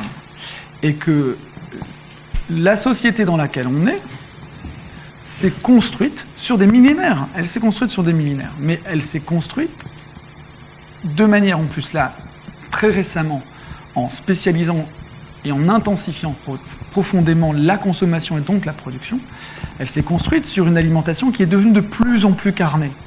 Et que ça s'est remis très, très fortement en cause par des associations comme celle que représente aujourd'hui Mme Vieille-Blanchard. Et donc, ce qui fait que ça vaut le coup de se poser ces questions-là. Mais néanmoins, de toute façon, voilà, ce qu'on essaie d'éclairer, c'est qu'il y a des sujets sur lesquels il n'y a pas de controverse, la nutrition. Il y a des sujets sur lesquels il y a de vraies controverses, l'environnement. Et puis, il y a un sujet qu'on est en train de pointer du doigt qui fait frémir la salle de temps en temps, c'est le fait qu'on remet en question 3000 ans de... Enfin, en tout cas, des positions comme celle-ci remettent en question des positions qu'on a construites sur des centaines, voire des millénaires, quoi. Et donc, des centaines d'années, voire des millénaires. Et que forcément, elles arrachent un peu, là, elles grattent un peu, quoi. Surtout quand on est passionné d'élevage. En sachant qu'il y a des végétariens éthiques depuis l'Antiquité, puisque vous connaissez certainement Pythagore, mais Plutarque était un autre philosophe qui était végétarien. Donc il y a des gens qui revendiquent le fait de ne pas manger des animaux depuis des milliers d'années. C'est pas non plus quelque chose de nouveau. Voilà, merci beaucoup. Alors on va peut-être, s'il y a vraiment des gens qui ont des questions importantes, ils les notent et on fera des... Après avoir traité le sujet qui vient, qui est le sujet de la société, puisqu'il arrive automatiquement, on repassera aux questions sur tous les sujets, et ceux qui sont en partiel et qui veulent absolument réviser pourront partir ou prendre un coup à boire après. Donc... De jus de pomme, hein, donc... De jus de pomme. Donc le sujet de société, quelle place la viande occupe-t-elle dans nos sociétés ? Donc comme on l'a dit, les populations hindouistes sont quasiment végétariennes. Face à ça, les populations inuites sont quasiment carnivores, puisque 80% de leurs calories sont issues de protéines animales. Et donc quelle place a la société, la viande dans la société, et on en a peut-être déjà un petit peu parlé, quelle vision de la viande, est-ce que les ayants moyens est conscient de l'ensemble de la production de la viande et de ce qu'il y a derrière un beefsteak?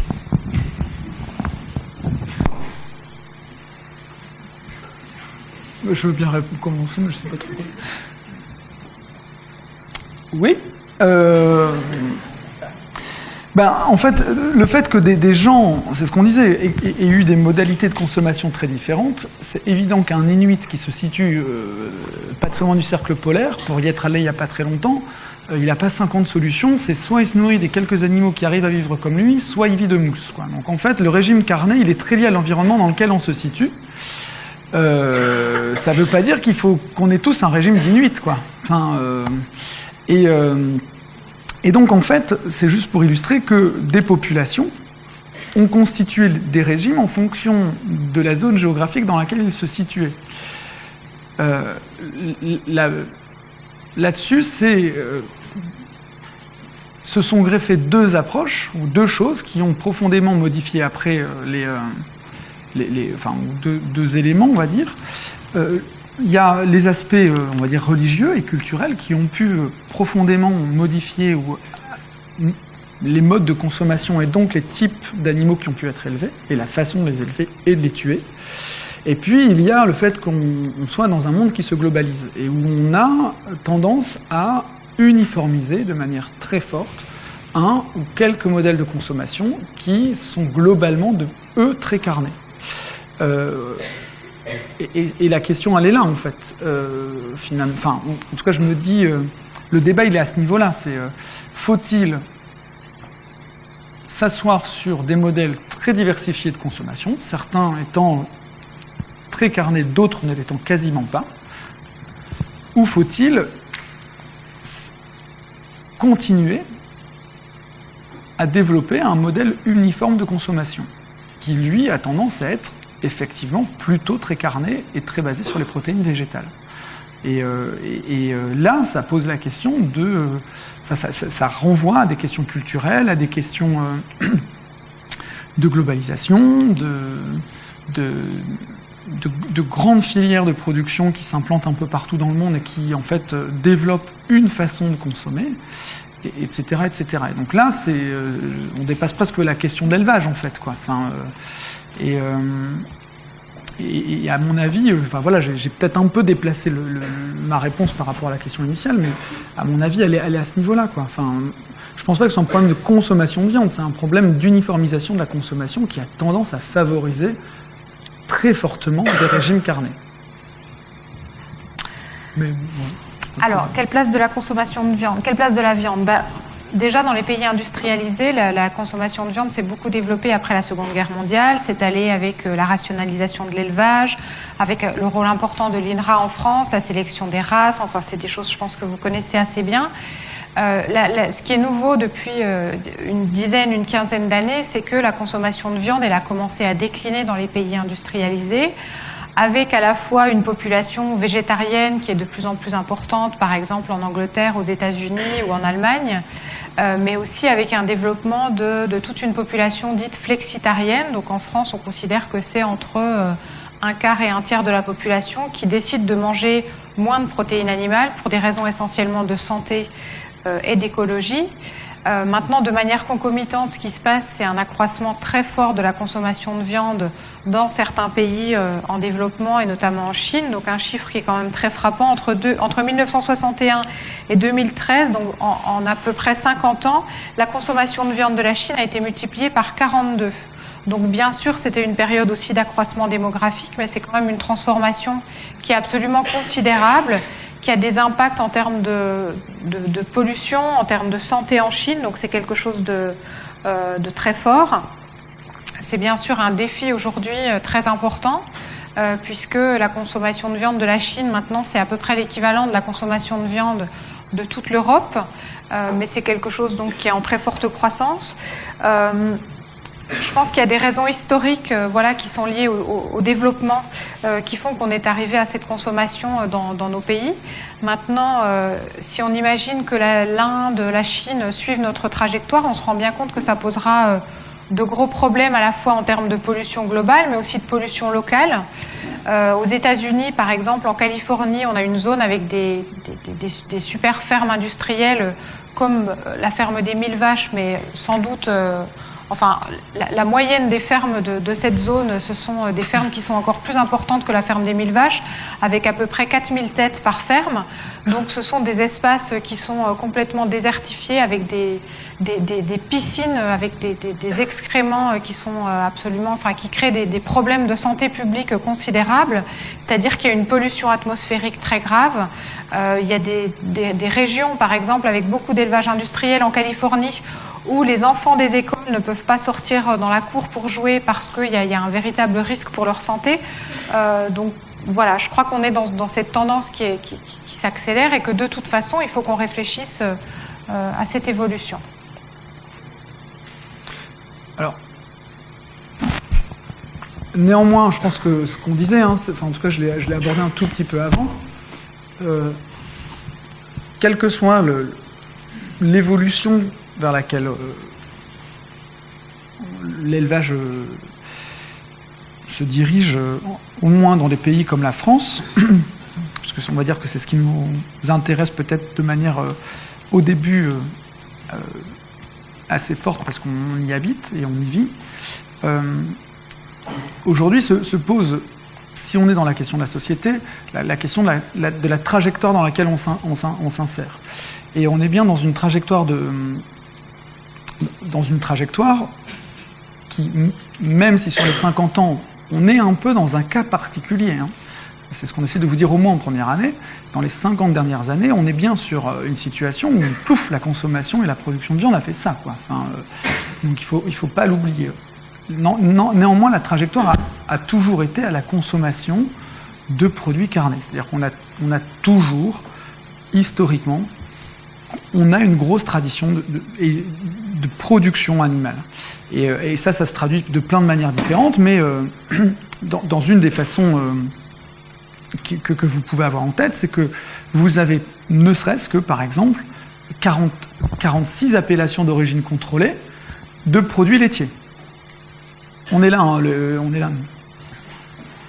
Et donc on a 46 appellations d'origine contrôlée qui sont des produits laitiers.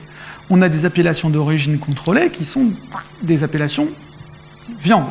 On a des recettes traditionnelles qui sont reconnues à l'échelle nationale, qui mettent en avant un terroir des typicités, c'est-à-dire des sociétés qui se sont construites sur le fait d'élever, de valoriser, de transformer et de produire des produits animaux qui sont culturellement très forts. On a associé à ça le fait qu'on a une trajectoire en France qui est très centrée aussi sur le fait que j'ai perdu ma phrase, tant pis. On a toujours développé des filières qui ont créé de l'emploi basé sur l'élevage. Et en particulier, si je prends le comté, par exemple, que vous connaissez tous, le comté, le cahier des charges du comté est fait pour favoriser le maintien de petites unités de transformation, parce que ces petites unités de transformation permettent le maintien de petites exploitations agricoles qui valorisent des pâturages, et que derrière ça crée de l'emploi agricole, ça crée de l'emploi en termes de transformation, et donc ça crée une dynamique territoriale et rurale très forte. Vous allez dans la Beauce, c'est du végétal, il ne reste quasiment plus personne. Donc ça veut dire qu'en gros, l'élevage aussi, c'est une trajectoire, et ce sont des emplois dans plein de zones. Ça a permis la plupart du temps de maintenir en gros des sociétés dans l'espace rural. Et donc, si on se pose la question de l'avenir et d'une transition vers moins d'élevage, la question c'est quelle société aussi on envisage. Je ne dis pas que je suis contre, hein, je renvoie à une question, parce que c'est une question que se posent les gens en termes d'aménagement du territoire, d'emploi, etc. C'est quel type d'agriculture on défend par ailleurs. Est-ce qu'on défend une agriculture de type exploitation de 800 hectares dans la Beauce? Est-ce qu'on défend des filières uniquement végétales, type Sophie Protéol? C'est quoi la trajectoire qu'on donnerait dans ce cas-là à une société qui, en gros,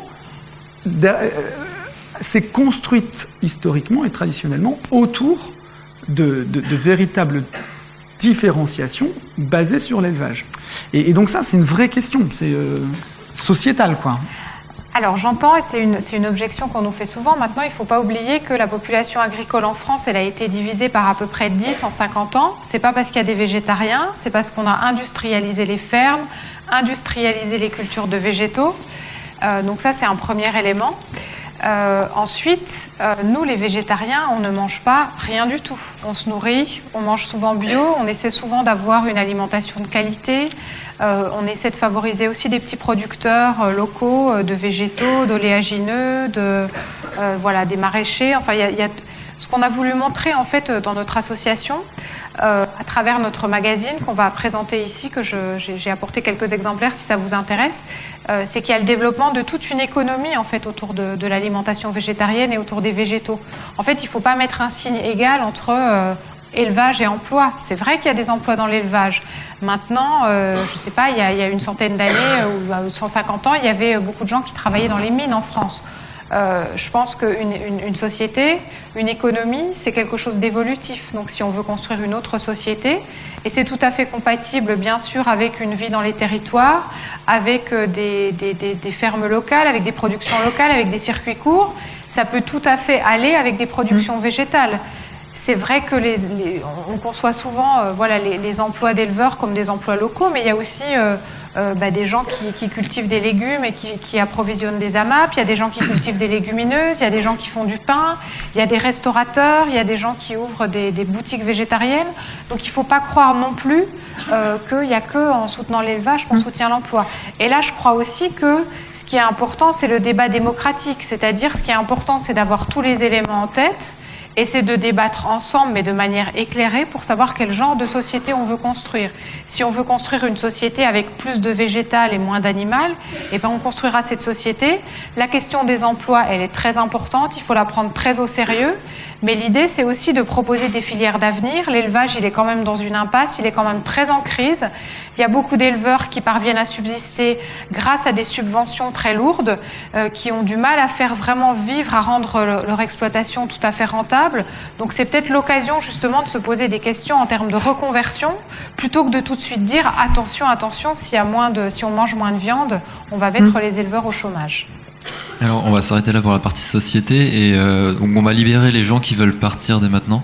Donc si vous voulez partir pour bosser, voilà. N'hésitez pas, hein, allez-y. Je sais qu'il y a beaucoup de partiels en ce moment. Et on va passer donc aux questions.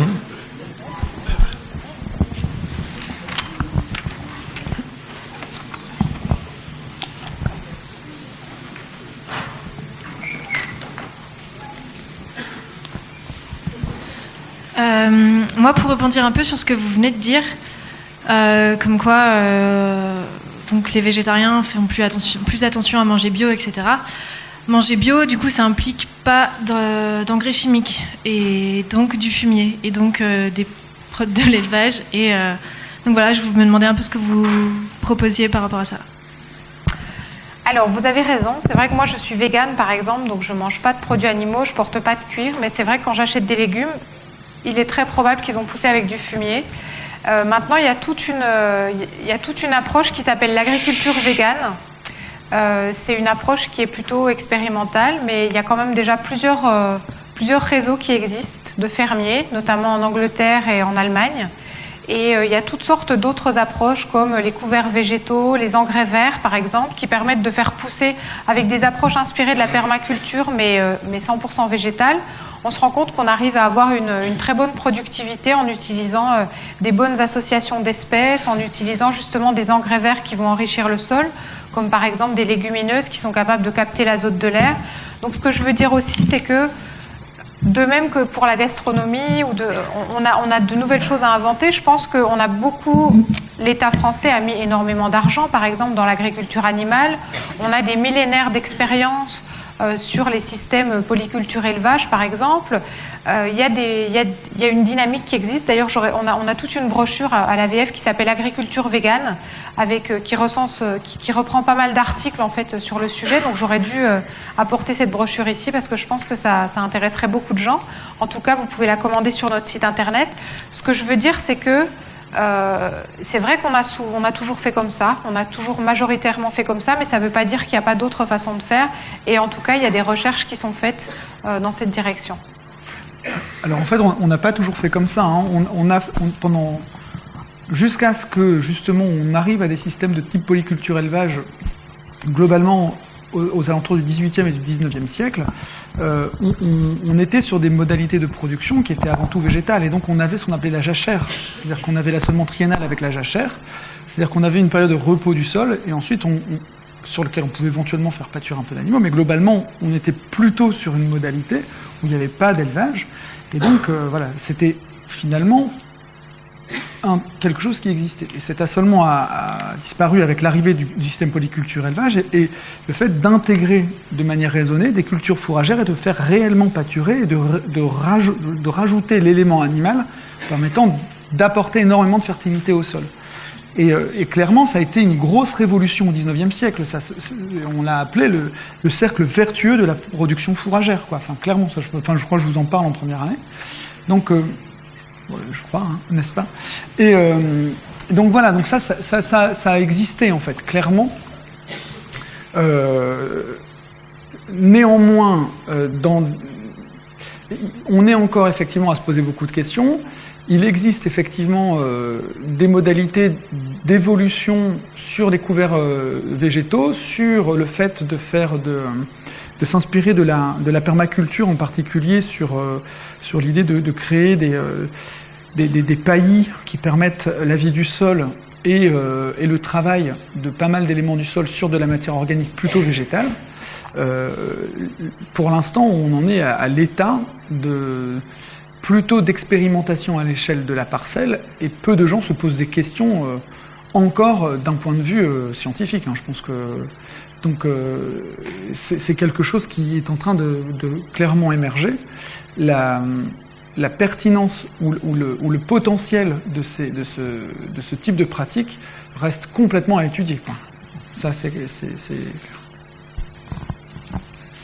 Alors il y a une autre question, je précise, on se laisse jusqu'à 50 pour traiter toutes les questions, et après on discutera autour d'un verre de jus de pomme. 55, allez, c'est cadeau. Bonsoir. Donc moi je voulais avoir une précision sur un thème qui n'a pas été encore abordé.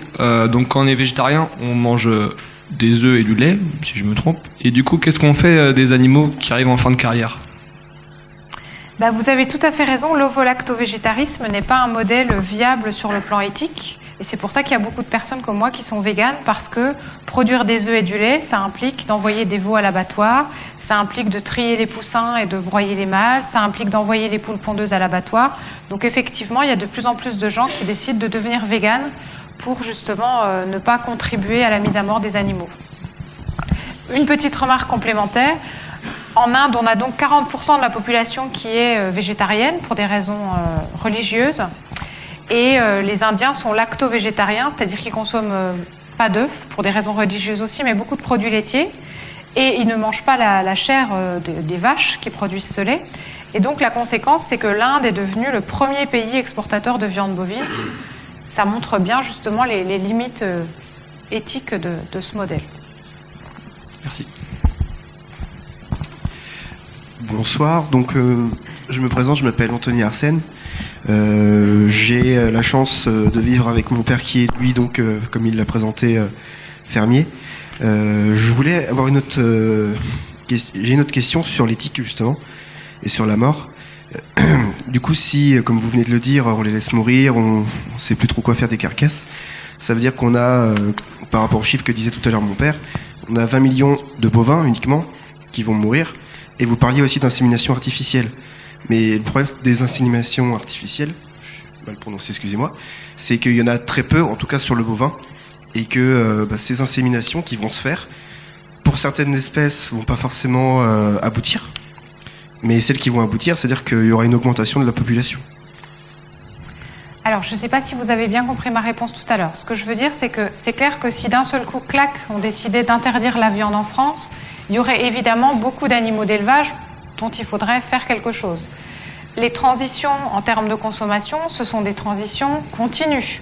C'est-à-dire que, par exemple, on va décider, moi je sais pas, avant il y avait beaucoup de boucheries chevalines, par exemple en France dans les années 50, les gens ont mangé moins de viande de cheval, donc petit à petit on a produit moins de viande de cheval, on a fait naître moins de chevaux pour les manger, et on a tué donc moins de chevaux. C'est pas des animaux qui tout d'un coup se retrouvent en explosion, c'est-à-dire que si on décide, si on consomme progressivement. Mais c'est la même chose, je sais pas moi, pour les vêtements par exemple, si on produit moins, je sais pas, si les consommateurs ont envie de consommer moins de jeans, on va en produire moins petit à petit. C'est pas plein de jeans qui vont se retrouver relâchés dans la nature. Donc ce qui se passe tout simplement, c'est que voilà, quand il y a des transitions en termes de consommation, il y a des transitions fluides du côté de la production, tout simplement. Voilà. On a arrêté de consommer des Minitel, on a arrêté d'en produire, on n'a pas continué à en produire de la même façon.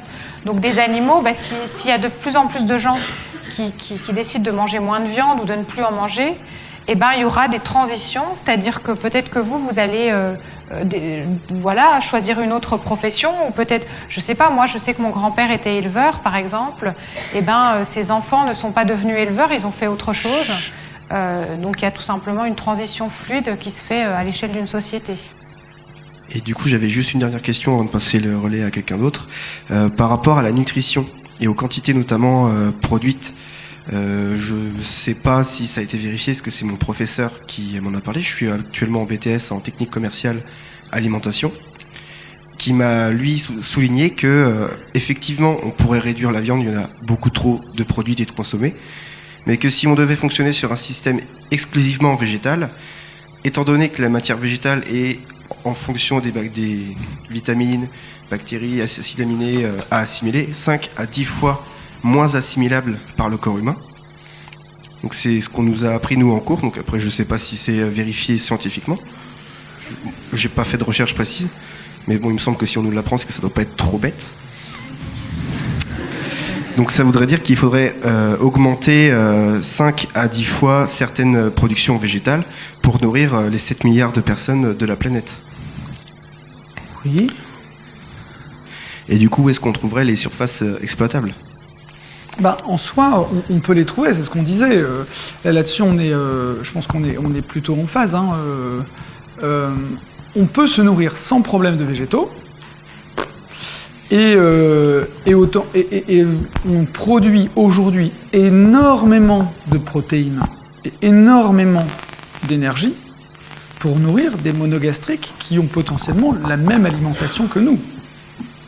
Donc la surface, elle existe. Enfin, si vous regardez un élevage de porcs, vous prenez un élevage de porcs on va dire qu'il y a 400 truies naisseurs-engraisseurs, si vous imaginez que l'éleveur produit autour du bâtiment ce dont il a besoin pour nourrir ses animaux, c'est assez effarant. Donc ça veut dire que la surface, potentiellement, elle ne manquera pas pour nourrir avec des céréales et des légumineuses des hommes, en fait, même si le potentiel d'assimilation est un peu plus faible. C'est ce qu'on c'est ce qu'on disait. C'est-à-dire que là-dessus, je pense que il faut séparer les deux. C'est-à-dire qu'il y a des monogastriques qui sont potentiellement et qui sont devenus compétiteurs de l'homme sur les mêmes surfaces, et il y a des ruminants qui sont potentiellement valorisateurs de surfaces que l'homme ne valorise pas ou ne pourrait pas bien valoriser, et qui devient aussi, dans certains types d'élevage, aussi compétiteur de l'homme. Et c'est ça qui peut poser question et sur lequel on peut débattre aujourd'hui dans des formes d'évolution de l'élevage et donc de modalités de consommation de produits animaux et végétaux par l'homme. Enfin, mais je pense que la question de la surface, elle est pas si problématique que ça. Mais c'est même le contraire, puisque je crois que pour nourrir un végétalien, il faut une surface 30 fois moins importante ou quelque chose comme ça. Quand vous mangez de la viande, il faut considérer toute la surface qu'on a utilisée pour produire la nourriture pour les animaux. Donc de toute façon, produire de la viande, c'est quelque chose qui n'est pas économique de manière intrinsèque. Alors, sauf que je pense que dans ces calculs-là, on intègre les surfaces en prairie qui ne sont pas valorisables par l'homme pour autant. Donc il faut relativiser un peu ces surfaces. Enfin, mais néanmoins, c'est clair, quoi. Ouais. Enfin, voilà. Bonsoir. Je voulais faire un petit sondage qu'il aurait été intéressant de faire peut-être au début. Je suis là. À savoir combien de personnes dans la salle sont végétariennes. Voilà. Bon, il y a plus de personnes que ce que je pensais, c'est très bien. C'était juste pour montrer à quel point je suis moi-même végétarienne. C'est une minorité en France, une minorité qu'il est difficile parfois d'assumer en société. On doit faire face à un certain nombre de clichés, de réactions quand on parle de notre végétarisme. Pour en citer certaines, je sais pas comment tu fais, moi je ne pourrais pas ne pas manger de viande. Bah tant mieux pour toi, moi ça va très bien. Aussi, mais ça va, tu te sens bien, enfin tu as la forme. Bah je fais 6 heures de sport par semaine, je vais très bien. Et aussi le fait, c'est en fait pour pointer du doigt à quel point la relation à la viande est particulièrement forte en France. J'ai vécu à l'étranger, j'ai beaucoup voyagé. Il faudrait faire le test des restaurants. Je vous invite à regarder dans un restaurant et chercher un seul plat végétarien. C'est très compliqué. Le poisson n'est pas dans le régime végétarien, pour ceux qui sont pas au courant. Certains restaurateurs ne sont pas au courant. Et je voulais juste dire que en France, c'est particulièrement un sujet sensible et qui ouvre au débat. C'est très intéressant qu'il y ait ça ce soir. Mais dans cette optique sociétale de la relation à la viande, il faut vraiment se dire, je pense que certains ont voyagé pendant leurs études et certains vont continuer à voyager, observer dans d'autres pays le lien à la viande et vous rendrez compte qu'en France, on a été éduqués pour manger de la viande. On est né dans des familles carnivores, on a été éduqués pour en manger, le repas du dimanche est autour de la viande, et quand on envisage un régime végétarien, on envisage simplement notre plat de beefsteak frites avec seulement les frites. Mais c'est pas ça le régime végétarien. Ce sont des quiches aux légumes, ce sont des salades, ce sont toute une autre cuisine qui est exploitable et qui n'est pas aujourd'hui exploitée en France. Et je considère qu'en France, aujourd'hui, on refuse d'ouvrir les yeux sur le régime végétarien. Je pense que les statistiques de personnes qui ont ce régime sont beaucoup plus faibles qu'en Angleterre, en Allemagne ou aux États-Unis, ce que vous citiez. Et lorsque j'ai vécu à l'étranger, je terminerai là-dessus, à aucun moment on m'a demandé pourquoi j'étais végétarienne. Voilà, j'indiquais que j'étais végétarienne et c'était tout. C'est comme si j'avais dit que j'étais musulmane, c'est comme si j'avais dit que demain j'allais me teindre les cheveux en blond. Voilà, je suis végétarienne, c'est un choix personnel et quand on parle de ces concepts, il ne faut pas oublier qu'il y a des choix personnels derrière. Et dans les réactions et dans les jugements portés, être très vigilant aussi à la façon dont la société française se comporte avec des personnes qui ont fait des choix individuels et qui la majeure partie du temps vous demandent pas de devenir végétarien à votre tour. Alors, complètement en phase avec ce que tu dis. Alors, donc c'est un peu ce que j'essayais d'expliquer quand je disais qu'on était dans un pays qui avait une trajectoire qui était très très centrée sur l'élevage. Et que finalement, se poser la question d'une transition vers moins d'élevage, moi je suis même en train de parler que moins d'élevage, ça pose déjà énormément de questions et énormément de problématiques. Donc ça, on est complètement, moi je suis complètement d'accord avec toi. Je suis aussi personnellement, moi j'ai des amis végétariens, j'ai des amis végétaliennes. Je mange de moins en moins de viande à titre personnel. Donc je suis un flexitarien, comme le disait Madame Blanchard juste avant. Et je me rends compte de ça. C'est-à-dire que je ne peux pas personnellement aller dans un restaurant sans me mettre dans une idée que je ne mangerai pas de plat sans viande. Ça n'existe quasiment pas, sauf dans des restaurants qui sont des restaurants, on va dire, la plupart du temps asiatiques, qui ont une tradition de consommation de produits végétariens ou végétaliens. Et donc en fait, on est d'accord que c'est une vraie problématique. Alors après, pour relativiser, il y a plein d'autres pays qui sont franchement pas top non plus. Le Danemark, pourtant c'est un pays d'Europe du Nord, on pourrait se dire le Danemark, génial, consommation de viande par habitant, on frôle les 120 kilos par an. Le goûter au Danemark, c'est un hot dog. Pour te donner un exemple. Hein. Donc on a du travail à faire. En France, on est d'accord, mais alors on a plein d'autres pays potentiellement sur lesquels il y a aussi des vrais examens de conscience à se faire en termes de consommation de produits carnés. Merci beaucoup pour ce commentaire. Alors, je voulais apporter un petit complément en termes de statistiques. On continue à considérer que la population végétarienne en France, c'est à peu près 3%. Donc, c'est vrai que c'est pas très important.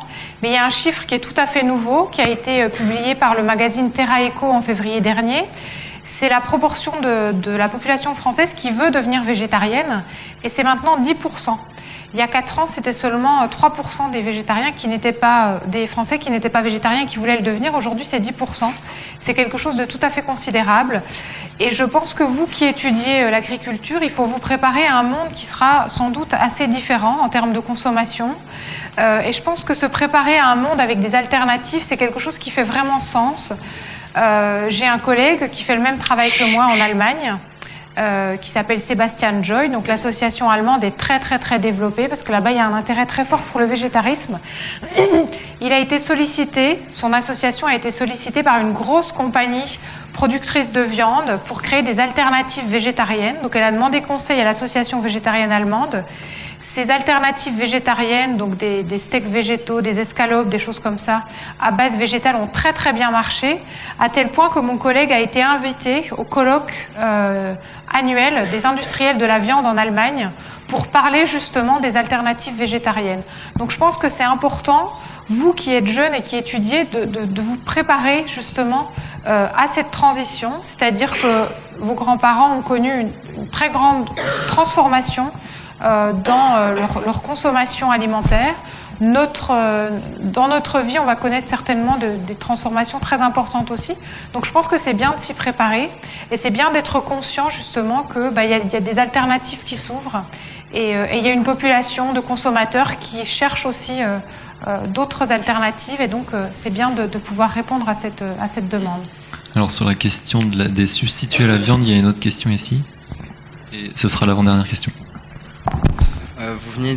Vous avez parlé d'alimentation végétarienne et vous avez parlé aussi de nous préparer au monde de demain, d'une consommation différente. Et moi, je voulais revenir par exemple aux produits végétariens, les steaks de soja ou les laits de soja. Je me demande en fait comment on fait pour vendre un produit pour un végétarien avec une appellation steak ou lait qui vient du monde animal. Je trouve ça un peu paradoxal et je voulais avoir votre avis là-dessus. C'est une très bonne question. Alors déjà, il faut savoir que l'appellation lait, en fait, elle est très restreinte. Je crois qu'elle est restreinte au lait de coco et au lait d'amande. En fait, les industriels du lait ont réussi à interdire qu'on utilise le terme de lait. Donc, sur ce qu'on appelle le lait de soja, vous verrez boisson au soja, ou sur du lait d'avoine, vous verrez boisson à l'avoine, parce qu'on n'a pas le droit, en fait, d'utiliser ce terme. Maintenant, c'est vrai que ce que vous dites est très très controversé chez les végétariens. C'est vrai qu'il y a l'idée d'un côté qu'on devrait se désaccoutumer de ces produits et puis faire autrement. Donc parler de galettes par exemple, ou parler de boissons, ou cuisiner plutôt, je sais pas, des plats indiens par exemple à base de lentilles, plutôt que d'essayer de reproduire finalement une organisation de repas avec par exemple un burger avec des frites, ce qui se fait beaucoup à Paris. Il y a beaucoup de restaurants qui proposent des burgers végétariens ou des burgers végétaliens. Maintenant, il y a aussi l'idée que finalement, il y a des consommateurs qui sont habitués à consommer des produits animaux, qui peut-être n'ont pas envie de devenir végétariens ou végétaliens, et c'est bien de leur dire comment ils vont pouvoir utiliser les produits. Donc, par exemple, le groupe Carrefour a développé une gamme végétarienne.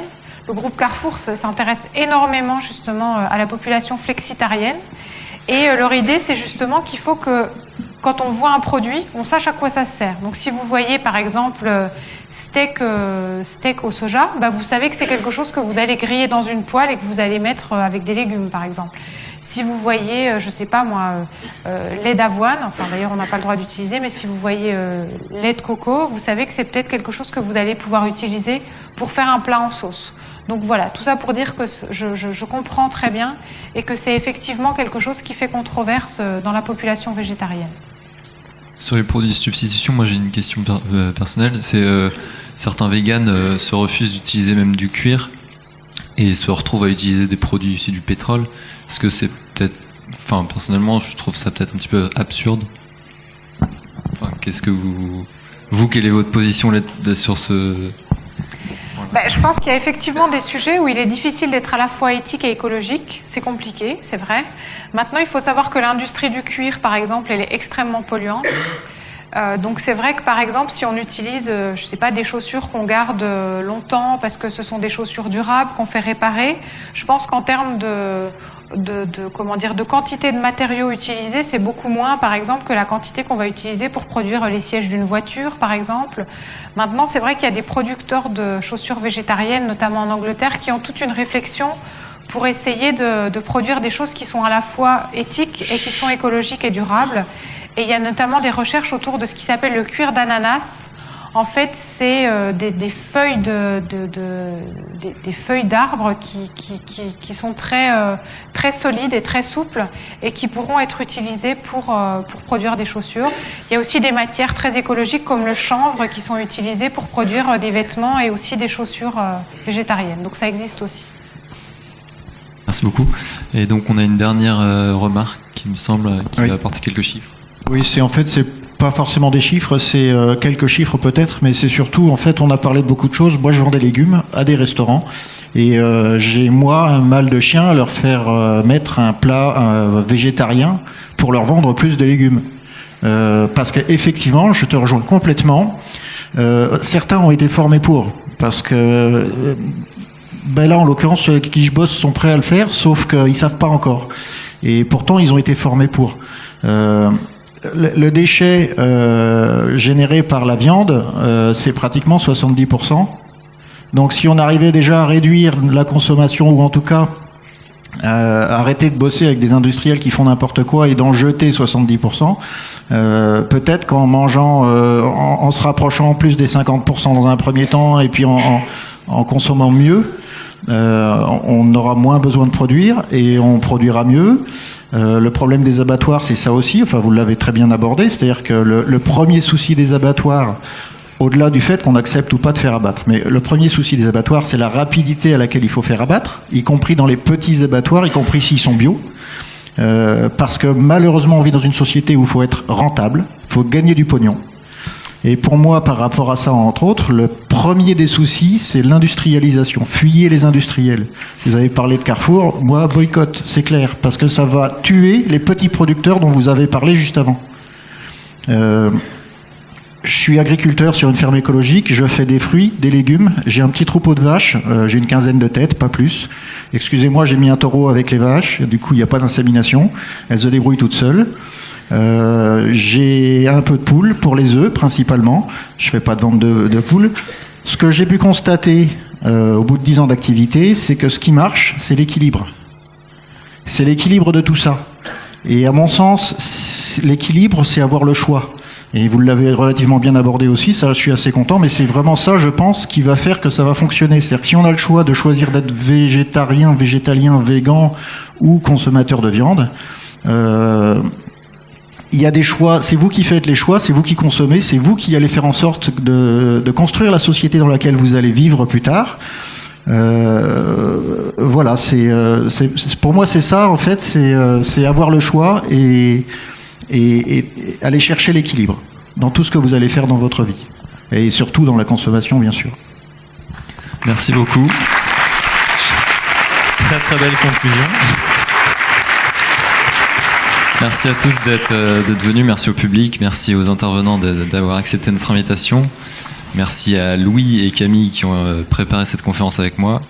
Merci à Frédéric Morel qui nous a prêté cet amphi.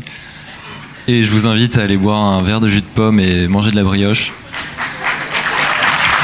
Et débattre des dernières questions avec les intervenants.